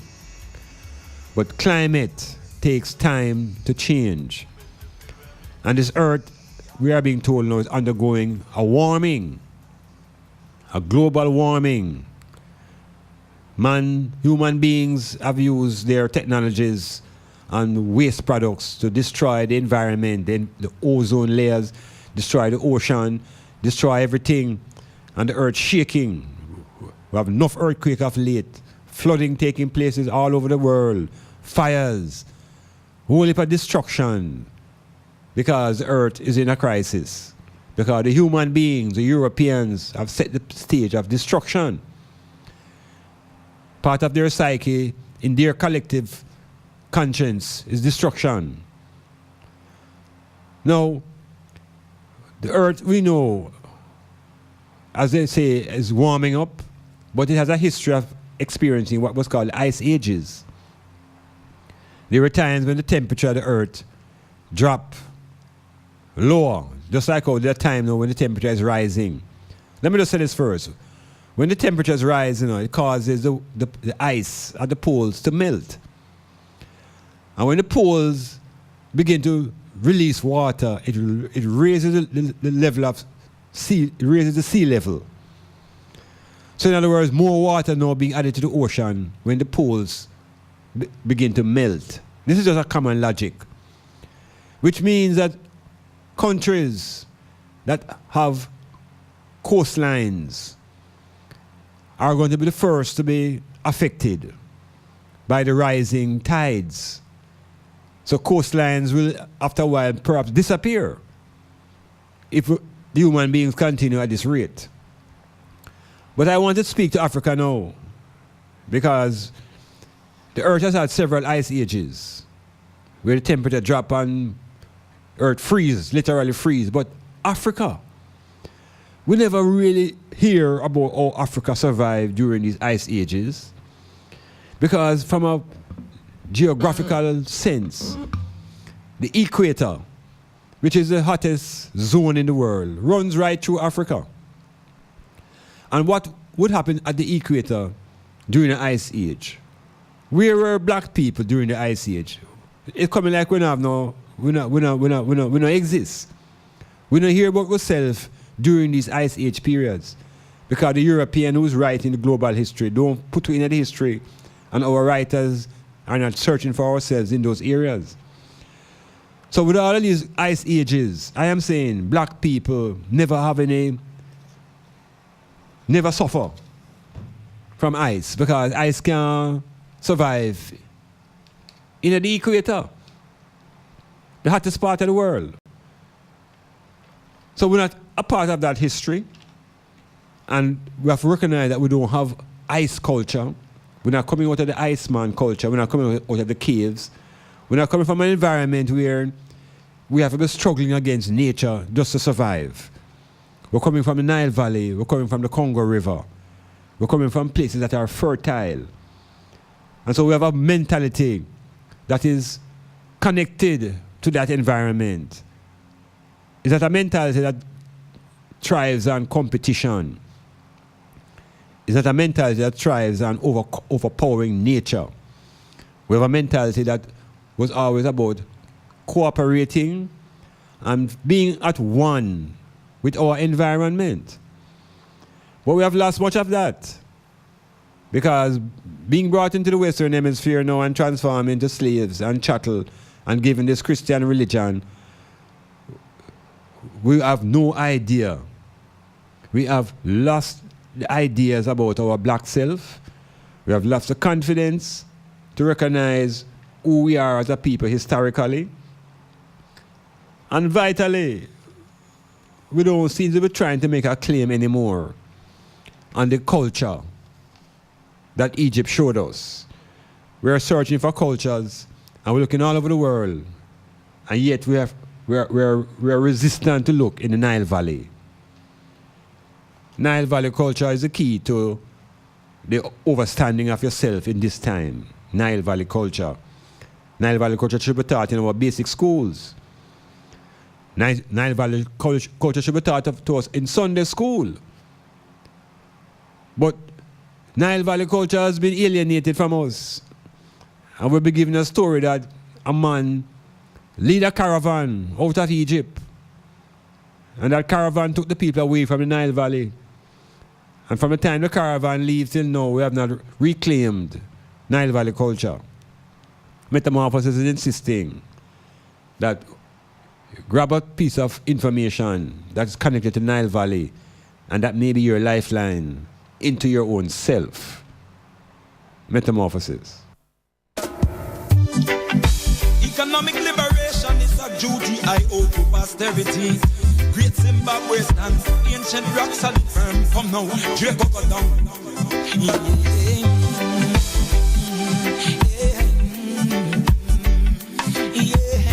Great Zimbabwe walls, great Zimbabwe walls, great Zimbabwe walls, great Zimbabwe walls. When they saw Zimbabwe walls, they said it was the foundation. They said it was a Syrian. They said it was a Chinese. When they saw Zimbabwe wall, they said it came from the Iberian. We know it is 100% African. Yaga yo, naga naga na Zimbabwe walls, great Zimbabwe walls, great Zimbabwe walls, great Zimbabwe walls. Vasco de Gama be. So who brings Henry Navigator be? So who was yours? So Walter Raleigh. So who was Amerigo Vespucci? Some kind of Johnny come lately. Talking about them make some kind of discovery. I man is the living anthropology. I man is the living archaeology. Yaga yaga yo. Zimbabwe wall. Real Zimbabwe wall. Zimbabwe walls, great Zimbabwe walls, great Zimbabwe walls, great Zimbabwe walls. When they built up the Aswan Dam, it was the Western archaeologists' plan to flood with historical Sudanese land. Afraid of the glory of the Nubian, afraid you will see your connection. To Zimbabwe. Yeah, the point the song is making, this is Midnight, Great Zimbabwe Walls. It's not just Egypt and Ethiopia have great constructions, you know. There are great constructions in Zimbabwe as well. And what's very interesting about the constructions and the architecture and the monuments of the continent is that we have no evidence of any of these monuments ever being drowned out by water yet. There's no evidence and experience of Africa as a continent ever being underwater. Yet, the Bible story that they inject on us to tell us about African history removes Africa, because Africa becomes drowned out by the floods of Noah. So where were African people during Noah's flood? Because the book that they give us for our comfort and reading tries to also explain history. But here is the confusion and the deception. Because the impression is that there was a great flood that covered the entire planet. And as African people, we have to ask ourselves, where were we during the flood? Where were the millions of Africans? Where were the Zimbabweans? Where were the West Africans? Where were the Congolese people? Where were African people during Noah's flood? That is my question. And I'm saying, wherever the flood was taking place, it never happened in Africa. It never overpowered no monument. There's nothing built in Africa that has ever been underwater. Mount Kilimanjaro, the highest points of Africa. We have to take our head out of that mythological book as African people. We talk about knowing where we come from. We have to also recognize the importance of time. Knowing where we were at what point in time is not just enough to say, where you come from. Where and when. Because the history we get out of the Bible doesn't give you any dates. There is no when. It's just things happening along a storyline, a narrative. People died there is no grave site. There's nobody in the Bible who's ever died who can tell you where the grave site is. No memorial, nothing at all. As if the people were not even real. So we'll revisit ourselves through ancient Egypt, through ancient Zimbabwe, and recognizing that history, African story, is not documented in King James Bible and King James history. When the floods of Noah are spoken about, and they try to convince black people that there are 8 people left in the world, and 8 of them are apparently talking the same language. And out of those 8 people should come black people coming out of a Ham. Ham is a fallacy. Ham is not a real person. So you have people call themselves Hamites and Hamitic people, grounded in an illusion, because there is no real person named Ham. There is no boat named the Ark, and there is no man named Noah. These are retold stories coming out of Babylonian epics, Gilgamesh and Enkidu. These stories are thousands of years older than recorded by the Jews and the Hebrews. So this section, Al-Kibula, and we're going to our story, we push away the mythologies and the fables, and we try to zero in on the reality that is the African story.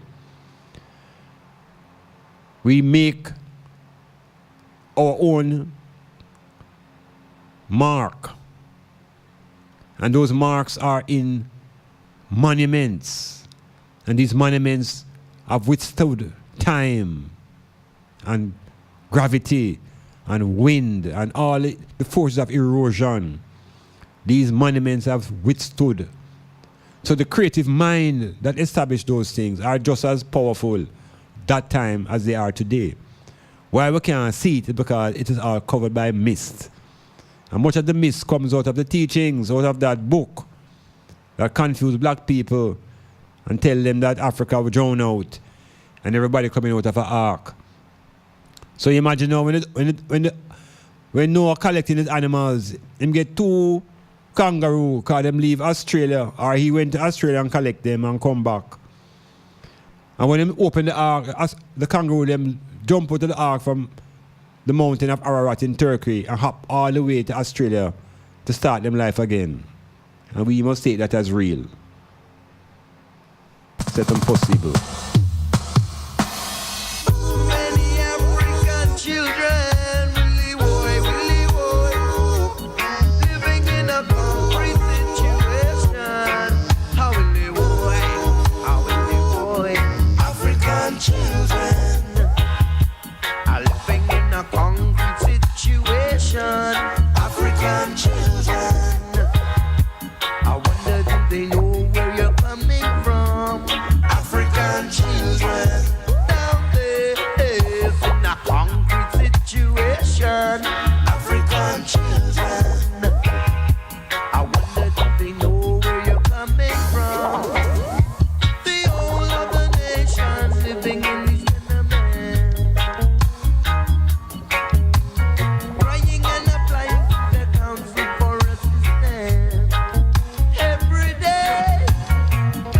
So there's a text that tells me that the ice age will come back because of the CFC gases made by white men.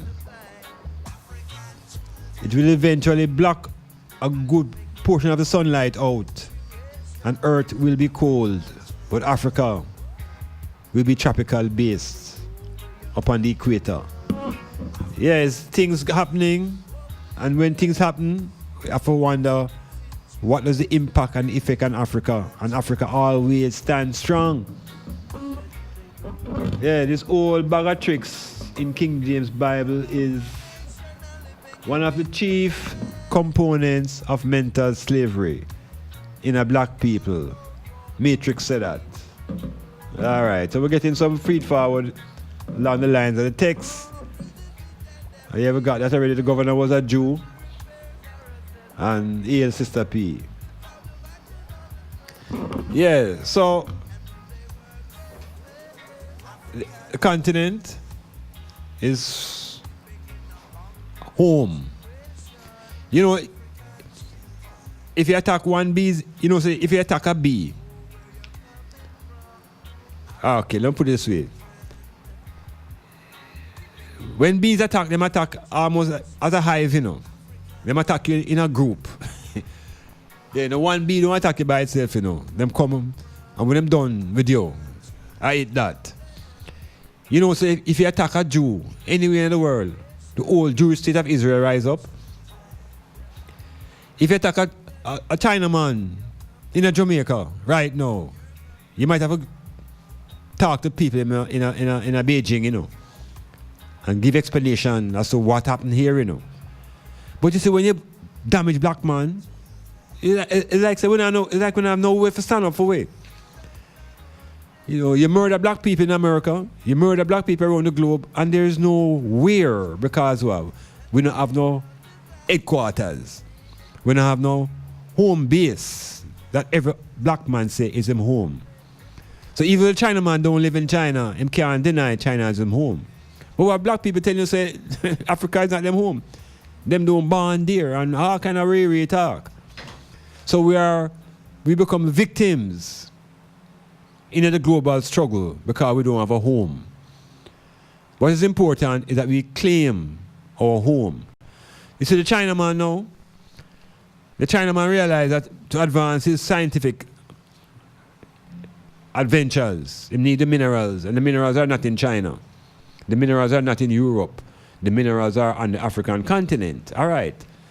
So you can't blame him for wanting to go where the thing is. So I'm go with him strategy. So I'm going to go into these countries that the Europeans don't ramshackle and leave as empty shells. And him going to go in there now and him going to see if he can get his lot. But he's a man who, he too is intelligent. So he brings a service. He brings roads and buildings and architecture and the things, infrastructure that the Europeans refuse to put into the countries that they used to control. But him also coming with a different spin because he has learned a lot from how the Europeans administrate themselves in Africa.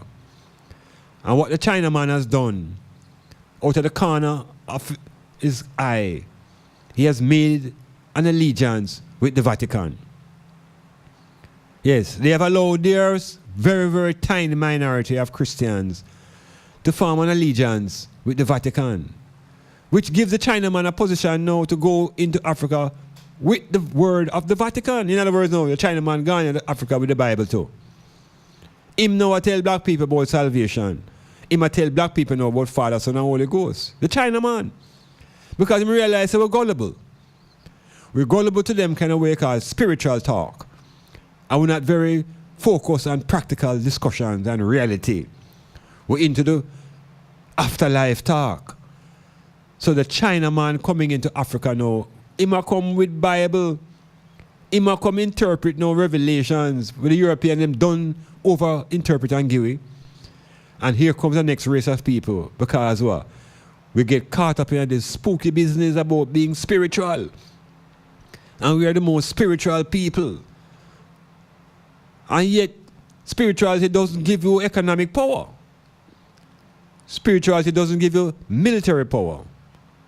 It may give you a peace of mind in your own brain, but there's no peace of mind in your brain when you have no economics. So I say to the them now who love the spiritual talk, me I take a break from the spirituality journey because I done spiritual long time and me over spiritual. I want to get some economic power and some political power. And so the Chinaman realized, so black people not interested in economic power. And we're not interested in political power. We want spiritual power because we're going to show each other so we're more righteous than one another. And the afterlife can't hold more than 144,000. So you see why we are in the rat race. Because in the spiritual struggle amongst yourself to get into the spiritual kingdom that has a limited amount of spaces. Not only is it limited, it is all white.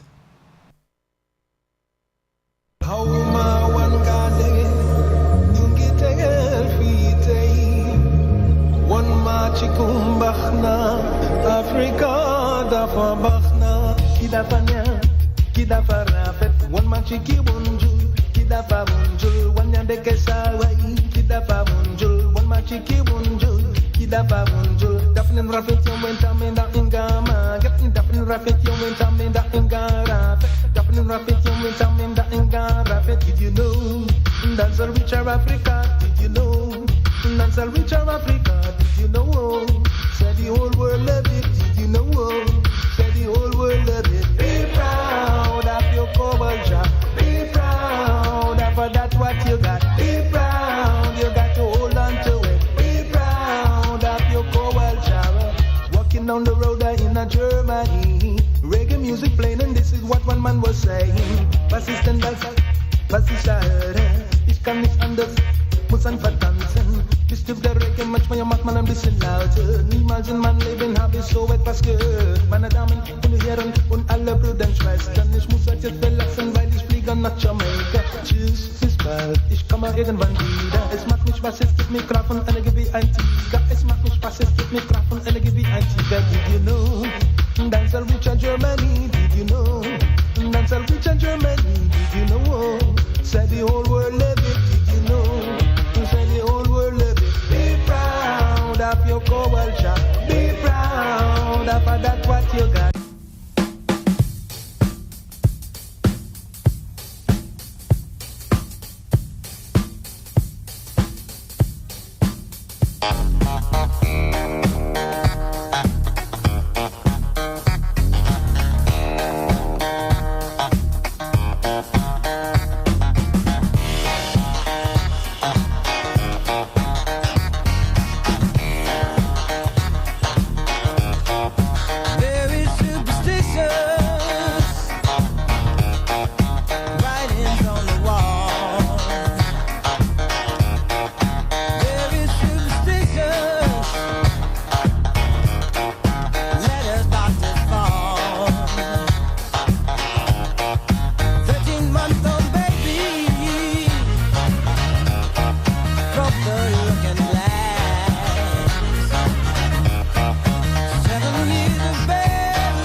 Shall certainly suffer if you believe in things that you don't understand.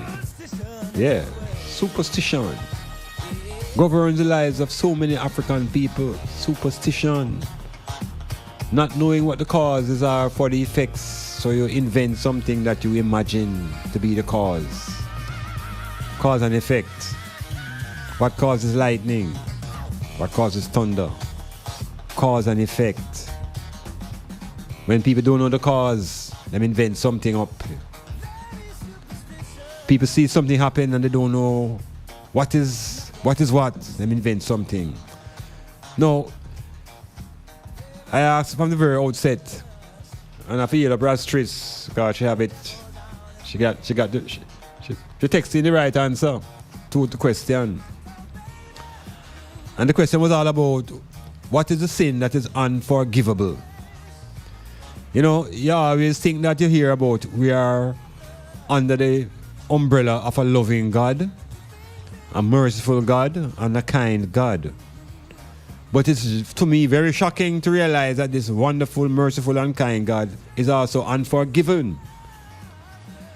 It contradicts itself. Because you think that this is a being that's supposed to be all merciful.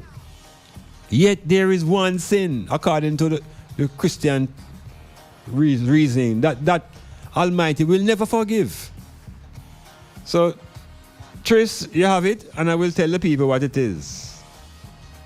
Because it helps explain why murderers and brutal behavior of people with no conscience, how is it that they can continue to perpetuate their own life and their own behavior? What is it? So now we hear about sins. And then we also hear about evil. And I'm on questioning if they are the same. Is evil the same thing as a sin? And which one existed before the other one? If they're not the same, which one existed before the other one? And then to answer these questions now, we have to go into the man's story. We have to go into the storybook now. Because in the storybook now we hear about all these things coming to the earth. These behaviors, these virtues are these non-virtuous behaviors. How did evil come into the world? Well, in a nutshell, the Christians tell you that the Creator God is all good, and He made everything good, including His angels, yet one of them shows signs of disobedience. So disobedience now becomes the marker for sin. Or is that evil? Disobedience. Them said the angel that was the most beautifully made angel in a kingdom of pure men decided to challenge the authority. Like a son would challenge the authority in the house of his father. I don't know if that is a sin or that could be called evil if my son go on like him want to take over my house. I just make him know, say, brethren, go and set up your own house. I can't put a moral value now on that type of behavior, but the Christian scripture does that. So it holds disobedience as one of the key behaviors for sin. So if your child disobey you, that's supposed to be a sin. Lucifer became Lucifer. He lose even his name because of his behavior. So you lose the name Lucifer and he becomes Satan, the devil. He's the bright morning star that now becomes dark and evil. So when we follow that story, we realize that even before the creation of human beings on the planet Earth, that there was this kingdom in which there was good and evil and evil and war and destruction. So we have to ask ourselves now, how is it that man can be claimed to be responsible for bringing evil into the earth? And how is it women can be responsible for evil if evil manifested itself already in the kingdom of heaven as disobedience? So we have to free up the woman. We have to free the black woman from that misconception of being responsible for bringing evil into the world because she disobeyed. Disobedience occurred already in the story. We also realize that in the story, not only disobedience is a sin, but lying should also be a sin. And where do we see the first lie in the Bible? Where is the first lie? When is the first lie told? And if you read the Bible carefully, it is told in the same book of Genesis, in the same garden story. Yeah, a lie is going to be told because, look here now, follow the story now, you know. Them say Lucifer get thrown out of heaven, and he was thrown to earth, and he became a serpent and was dwelling in the garden. So, in other words, now, in the garden, we have the bright morning star, powerful angel who knows and can create all kind of things. And this angel now is going to have a conversation now with the woman, talking in serpentine. And she answering him back in serpentine. Because here it is now, you know, we have to imagine a serpent talking to a woman. And not only do we imagine that, we have to see the writer sitting in the garden, listening to the conversation. No, this is all about television. This cannot be reality. This is imagination. And in that imagination, the serpent tells the woman that if she eats of the fruit, she will not die. And she said to him, that cannot be true because I was told by Lord God that if I eat of this thing, I will die. He said, well, all right, test it. And when the woman tested it and eat it, she didn't die. So right away, it was revealed that somebody told a lie. And it was not the serpent. It was not the Lucifer. It was not the Satan. It was not the devil that lied. It was Lord God that lied. Lord God told the woman that if she ate the fruit, she would die. And Satan tell her if she eat the fruit, her eyes would be open and she would be like the gods. And that was exactly what happened. So in that story, Satan told the truth. And the Lord God lied. We as black people reading these stories now, we must use our intelligence. Nothing spiritual about this. Use our intelligence and examine the logics being presented in these arguments. It's intelligence. We have to begin to separate our intelligence now from our emotions. Because the emotions don't deal with any logics. Emotions just deal with feelings. We have to begin to get intelligent, begin to get intellectual in our reading of these stories. If we want to really liberate the brain, liberate the mind, and free up the race, that we can take our rightful role in this creation. Metamorphosis.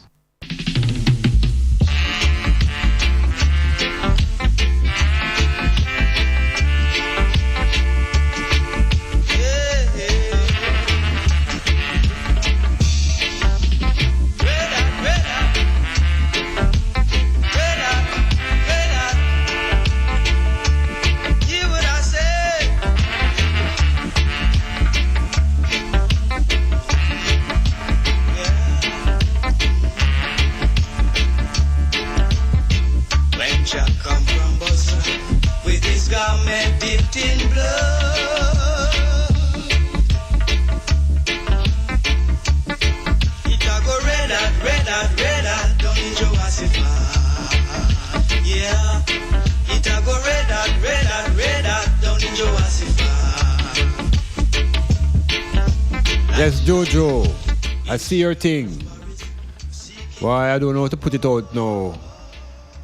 But I saying that when you quote Rudyard Kipling,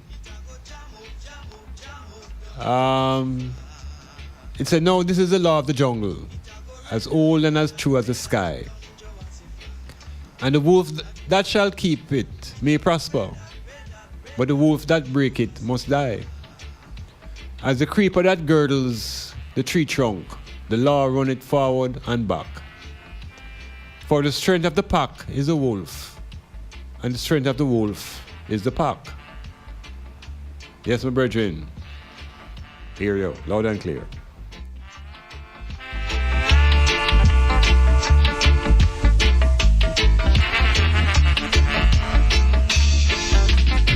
You shall be in bed, and one shall be taken away.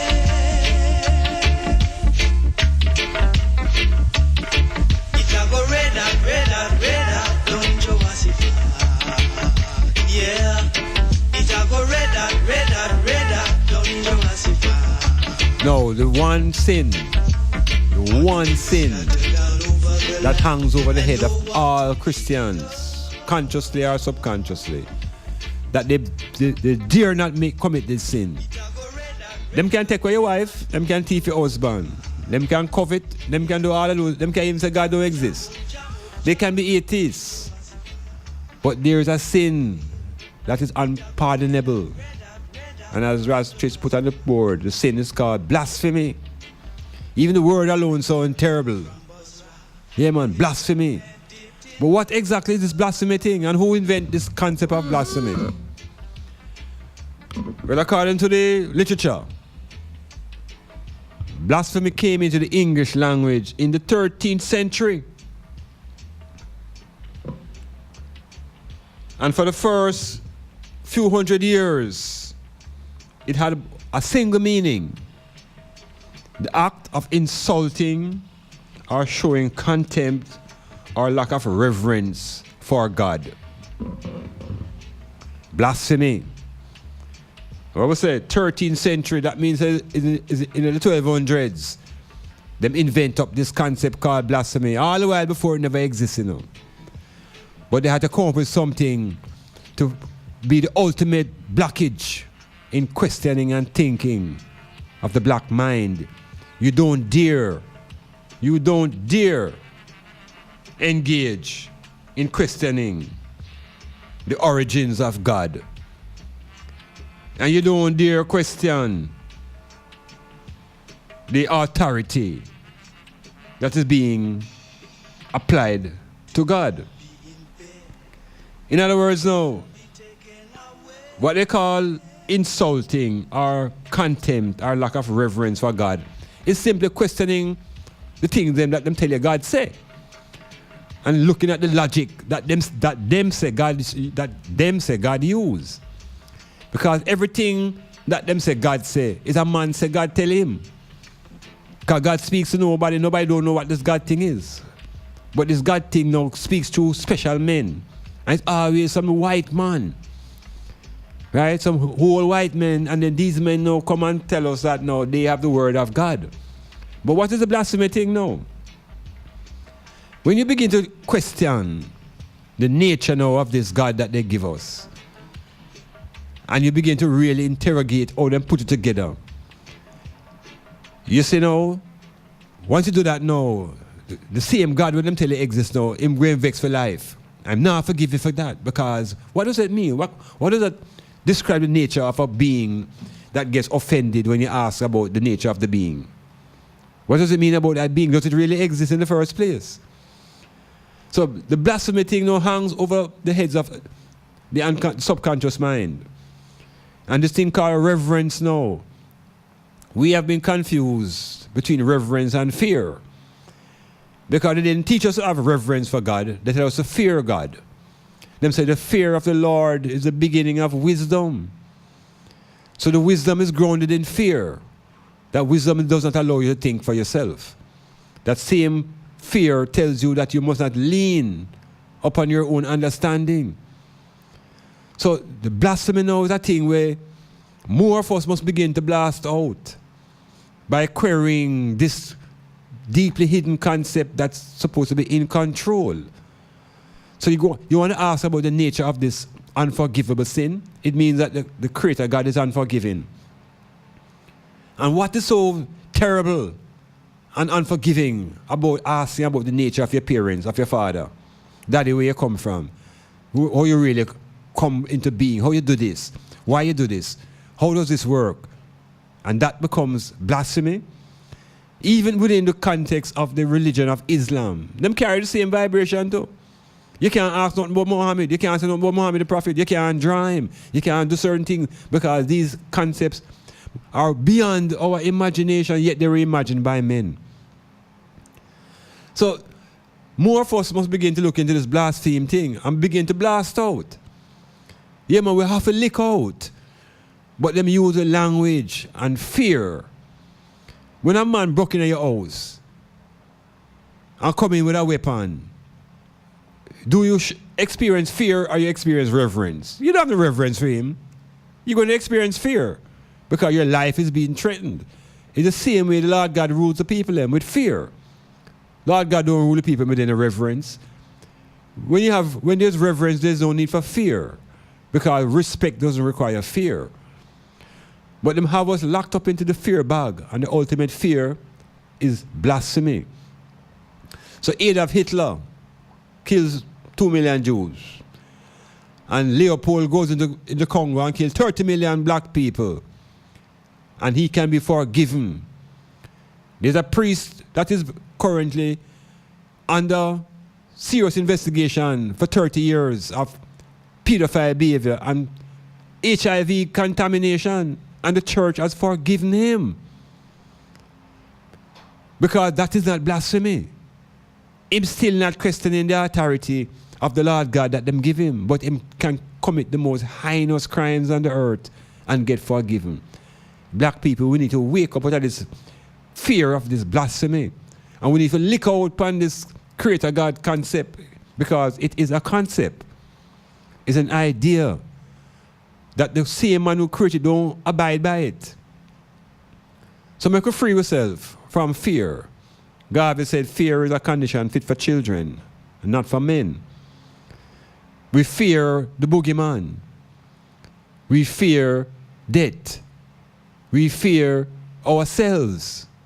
We fear what is black. We fear darkness. We must begin to recognize that these are constructed ideologies put into the brain of black people. And likewise, we can reject it. But first, we have to bring it up out of the base of the computer. And then we have to run it through, and then we delete. And then we put it in the trash can. And we free our meditation through metaphysics.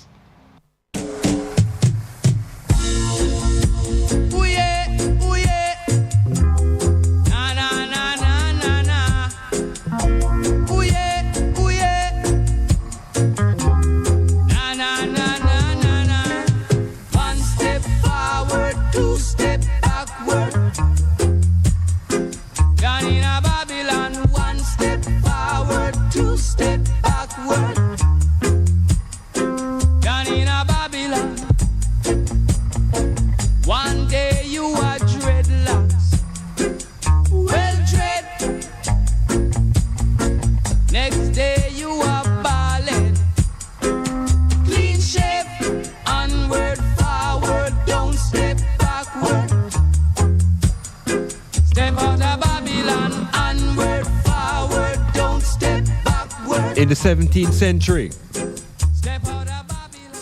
the Quakers, which is a religious group, they were persecuted for their beliefs and their practices that other churches that were older regarded as blasphemies.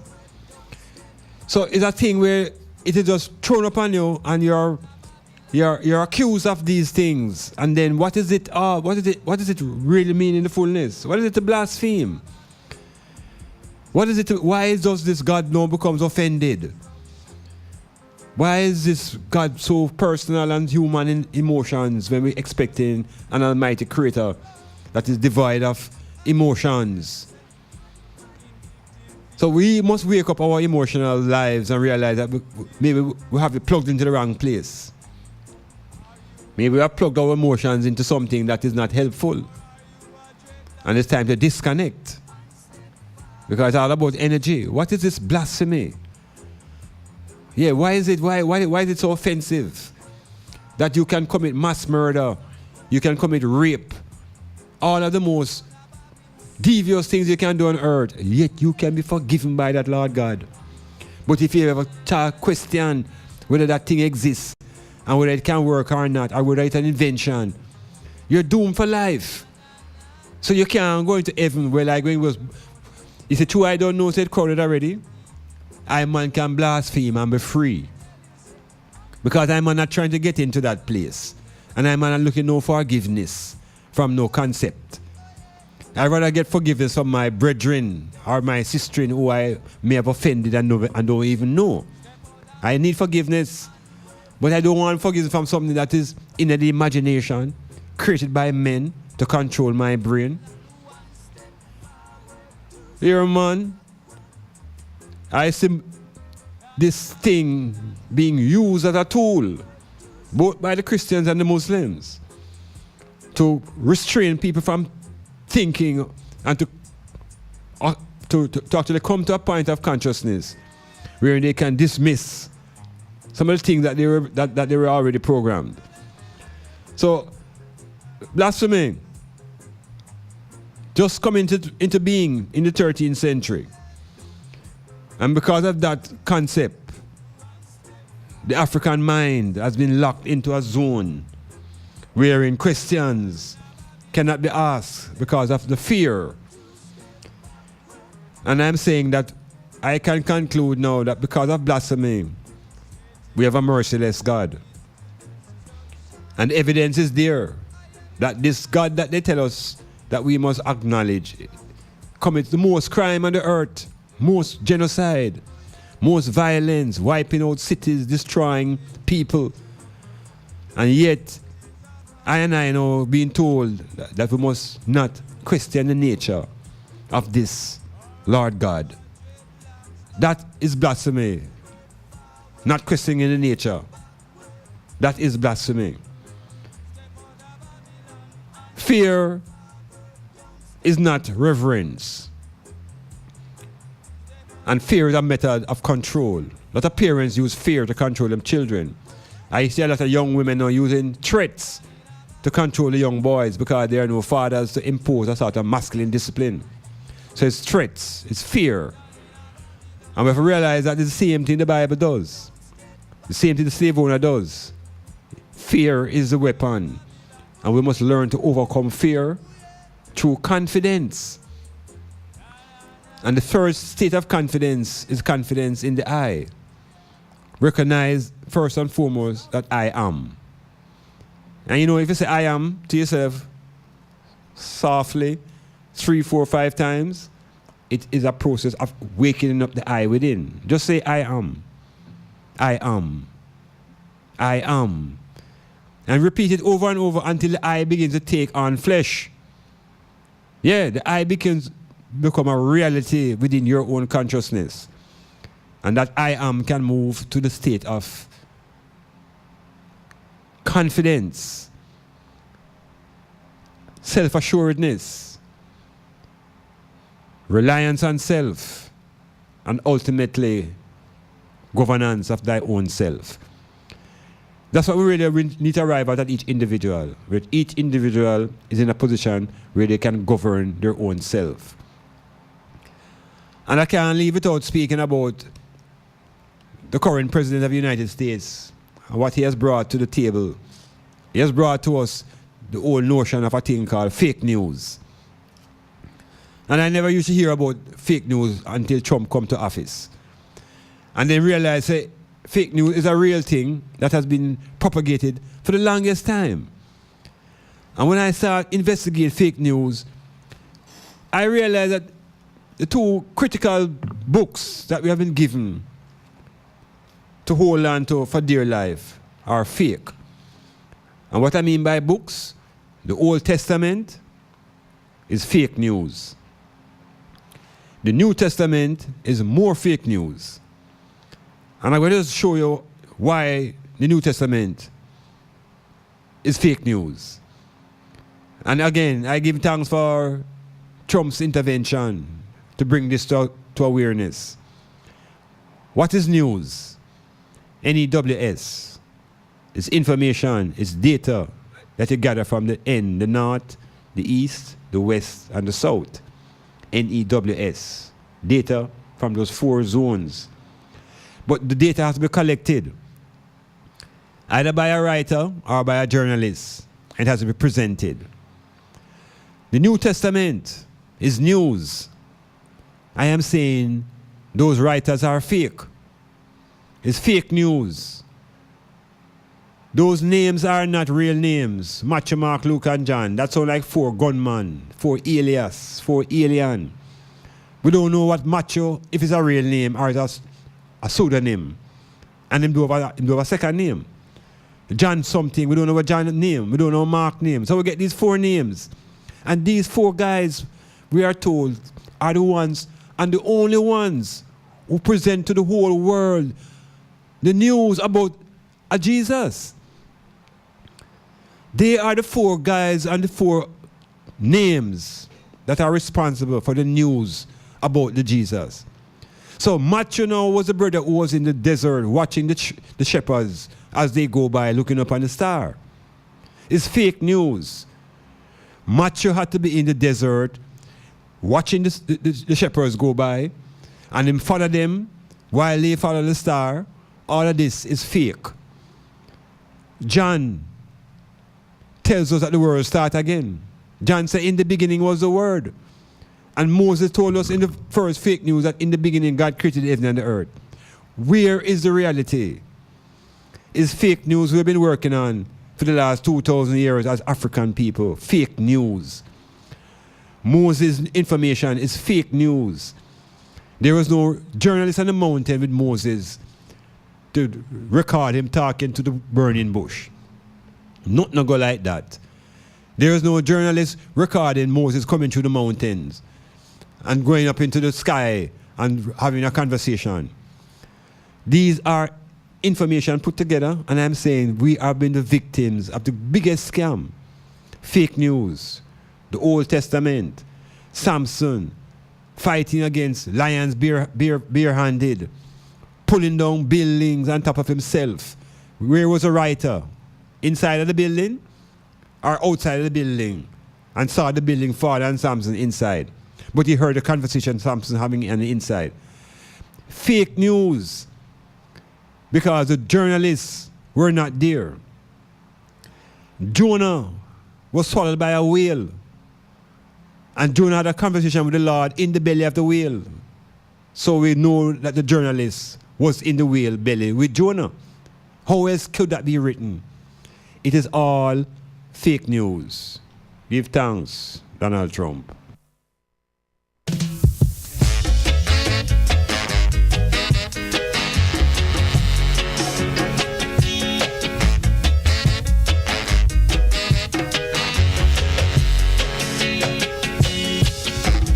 Don't let the reverend turn you fool, people. Don't let him use you as a tool. Don't let the reverend turn you fool, people. Don't let him use you as a tool. Foreign God is in Vatican and him send him here to rape the land, and him come to we like a simpleton, holding the Bible in his hand.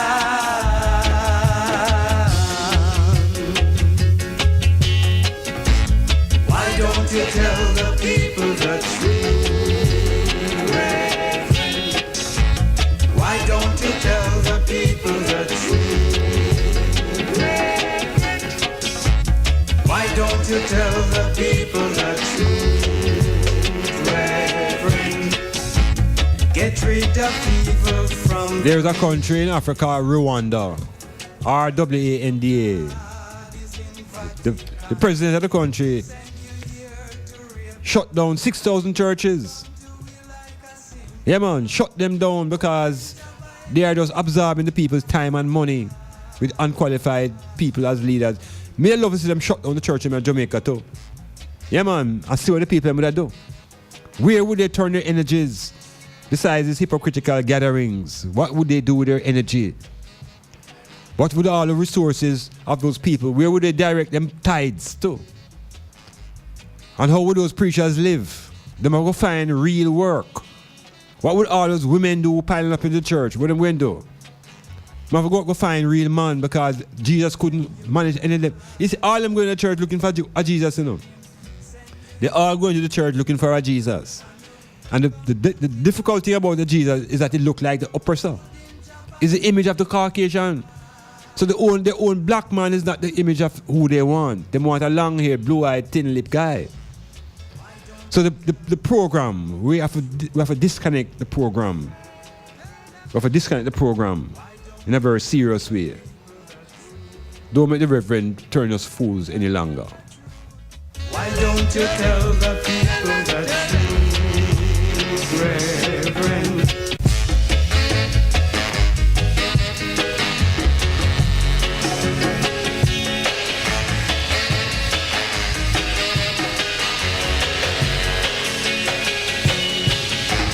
Don't let the reverend turn you fool, people. Don't let him use you as a tool.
The sound of Black Uhuru, this brutality that we live in, we have to find a way to make it more tolerable.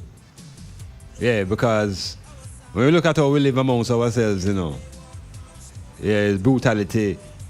We distribute to each other, but we have to find a way to change the program. We have to change the whole attitude. We have to change our basic psychology. And that is where the thing is at now, you know. It's a psychology. It's a psyche. You know, they keep telling us about spirit and spirit and spirit. But hear this now. You say, there's the body, which is obvious. There's a word. Okay, let's look at it this way. The word psychology is a well-known word. Yeah, but what does it really mean? Well, the ology, O-L-O-G-Y, is a suffix which means the study of. So we have biology, archaeology, physiology, all things that end with ology means the study of. So psychology is the study of the psyche. P-S-Y-C-H-E. What is the psyche?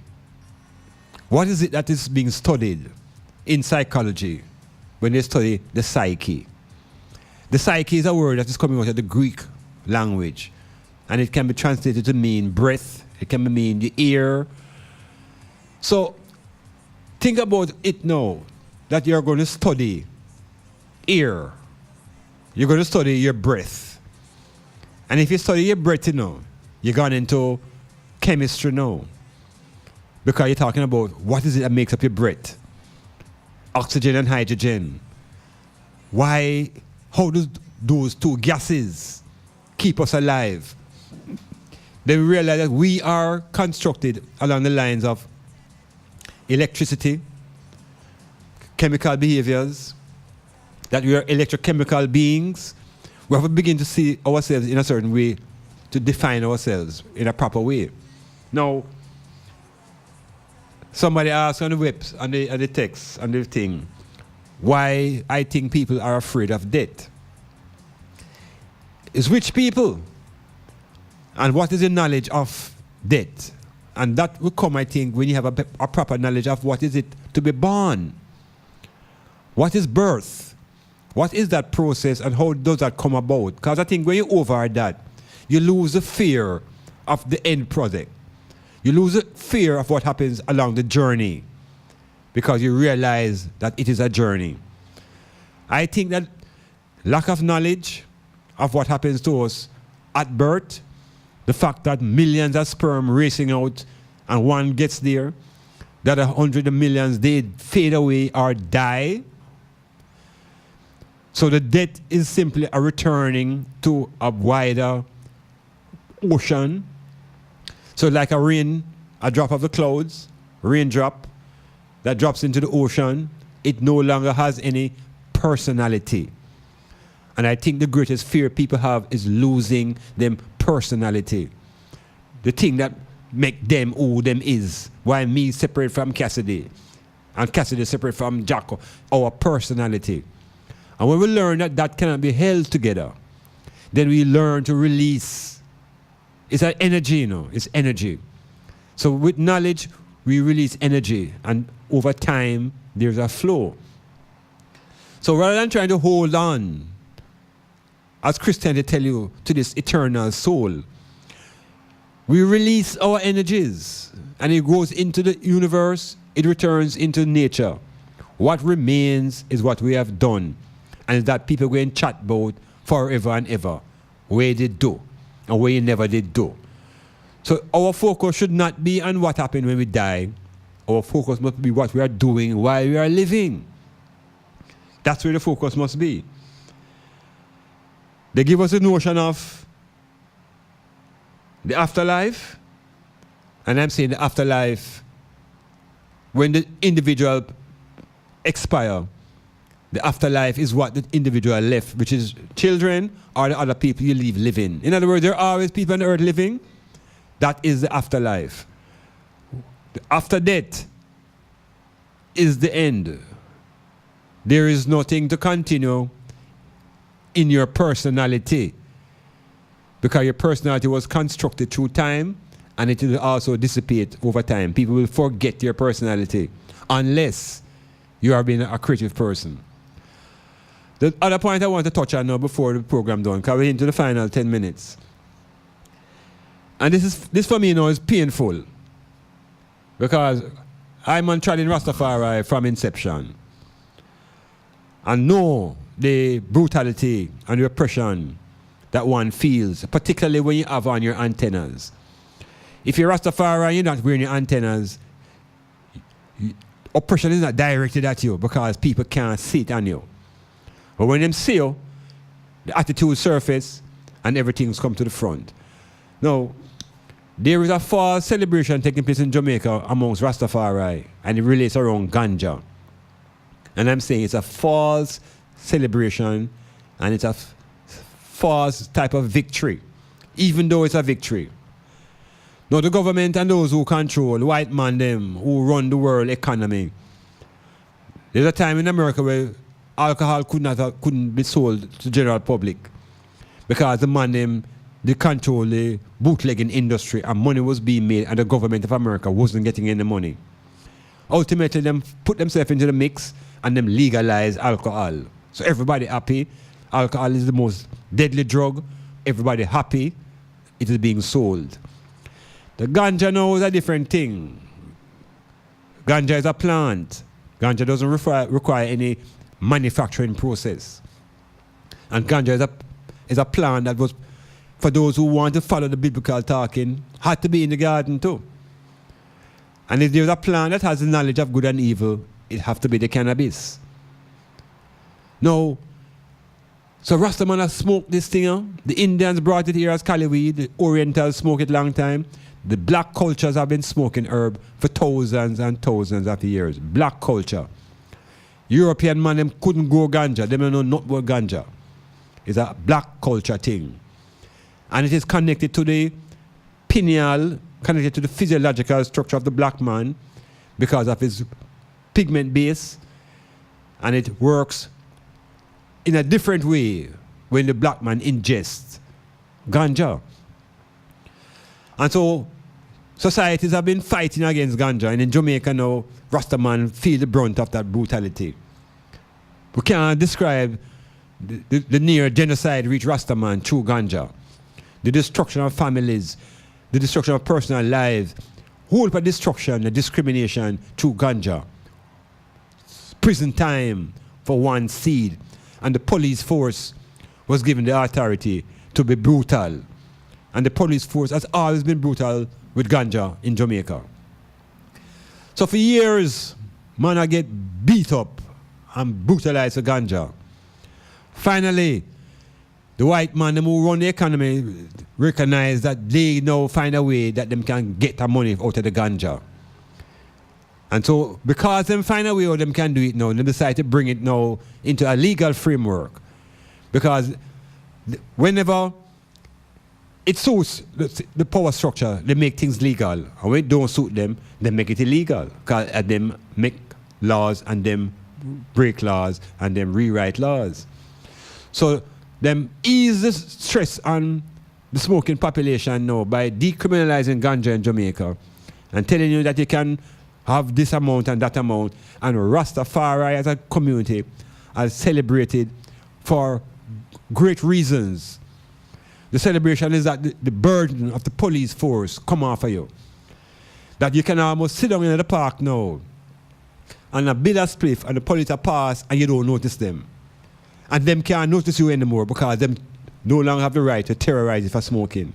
But hear what I'm saying to the item now. This campaign to make medical ganja an industry is not in favor of black people and the Rasta community. It does not benefit the black population and the Rastafari community in particular to be pursuing this medical ganja agenda. Because the medical ganja agenda does not allow poor black Rastafarian lower class people to get involved. Because the crop of ganja what them need have to be special strain. It have to be planted by this. It have to meet certain specifications. So when it all said and done, the local farmer can supply or will not be able to supply the medical ganja what they need. So I'm saying we have been distracted and celebrating how we can smoke ganja now, and all I hear about now is high grade. And high grade. And who can smoke the highest grade? You know what I'm not hearing? How we're going to get out of poverty by industrializing the hemp. Me hear even people who have great respect for in terms of culture calling ganja paper, calling hemp paper ganja paper. We must not make the mistake of confusing ganja with hemp. There's a family named the Cannabis. And the family has a ganja that is smoking. And the ganja that can become medicine that we will have to go out and buy. But guess what happened? It has a hemp that we can get rich from. We can get wealthy from hemp. And smoking is not healthy. The hemp is equal to money. And I hear no Rastafarian group, none, pursuing the hemp tradition. No, them have hemp milk. There are 2,000 products that can be created by hemp. I am saying the revolution that is needed in Jamaica now to liberate the economics of the people is a hemp revolution. Yeah, we need a hemp revolution and cut out the smoking celebration. Because the smoke becomes a smoke screen. And all man talk about those higher quality ganja where him can smoke and him do have no money in him pocket. Where is the first hemp factory? Which set of artists who have the money will put on the first hemp factory? Because what we need is a hemp movement in Jamaica. We need a hemp movement across Africa. We need a hemp movement across the Pacific countries. Because paper from trees are no longer viable. The trees are now being cut down and must be replaced. Where will paper come from? Paper will come from hemp. Where will blocks come from? Hemp. A hemp movement. May I promote a hemp revolution? We need a hemp party in Jamaica. Yeah, a hemp party that will promote the development of the black people through the upgrading and the industrialization of hemp. Ganja smoking is not the way forward. Medical ganja is for the very rich who can afford the laboratories and special type of growing procedures for the ganja that they need to make medicine that we are going to go out and buy. Hemp is the way out of this bind. And nobody speaks about hemp except those who know. Hemp is in Holland, it's in the United States, it's in France, The industry is great. Henry Ford made a car out of hemp. Hemp is the key to the liberation of black people globally. May I say that? Worldwide.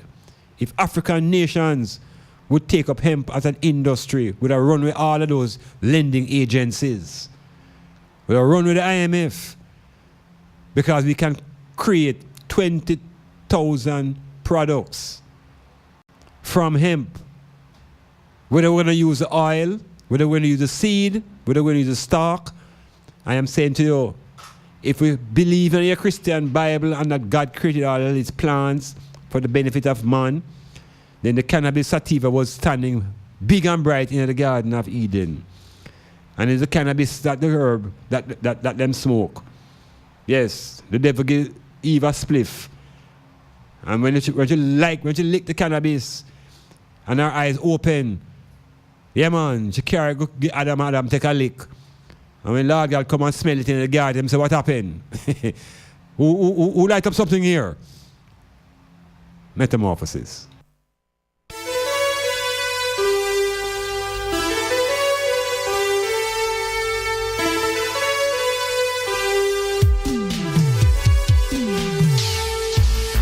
What's the matter, people? May I yell up Allah Rankin out of Springbank, the greatest motorbike mechanic in the world.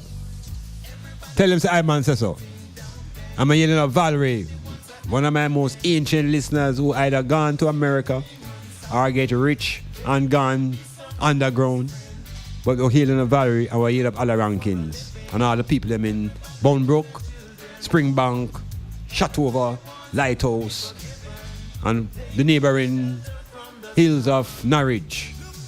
Hail up Mrs. Lofters and her husband, and hail up Dirks and Patrick and all the ones and ones. Hail up all the people in the town. Big match in Port Antonio tomorrow. Big football match. Mile Gully coming from out of Manchester. With my brethren Barry Watson. Long time barrier coach. Both cricket and football. And they will be taking on the pride of Eastern Jamaica, Port Antonio, in Carter Park. Big time football. 3 o'clock match, I assume, and straightforward football. The parish needs this type of excitement because the economy is driven by sports. So imagine if Carter Park had them stadium that could have hold 15,000. Eh? What a thing, eh? I'm one person who will bring in some teams from overseas. And we have other people who have access to bringing in football teams into Port Antonio. And we have to depend on ship anymore. We could depend on international games. Because all the vendors would sell. The craft market across the road would work from the football field. You know, man? Yeah, we could just do it in this time. Liberation. Hemp is the way forward. We want a hemp ban. Yeah, we want some hemp music. We want the artists them start chant for hemp. And I bet you say, somewhere in a Portland, the project can start. Nothing start here, you know, as a pilot. A 1/4 acre of hemp. We can use the seeds only. We can make oil. We can make butter. Hey, brethren. Cloth. Uniform. Paradise. Money. Through industry. Yeah. Small factories. What is so hard about that? Why we're pursuing these laboratories to get these ganja to put in the people's eye where we can't afford the drugs? Our farmers are going to be left. Remember me tell you that. You see all them banana land and sugar land? The farmers should convert those lands to hemp lands. Yeah, that me I say hemp and more hemp. And more hemp.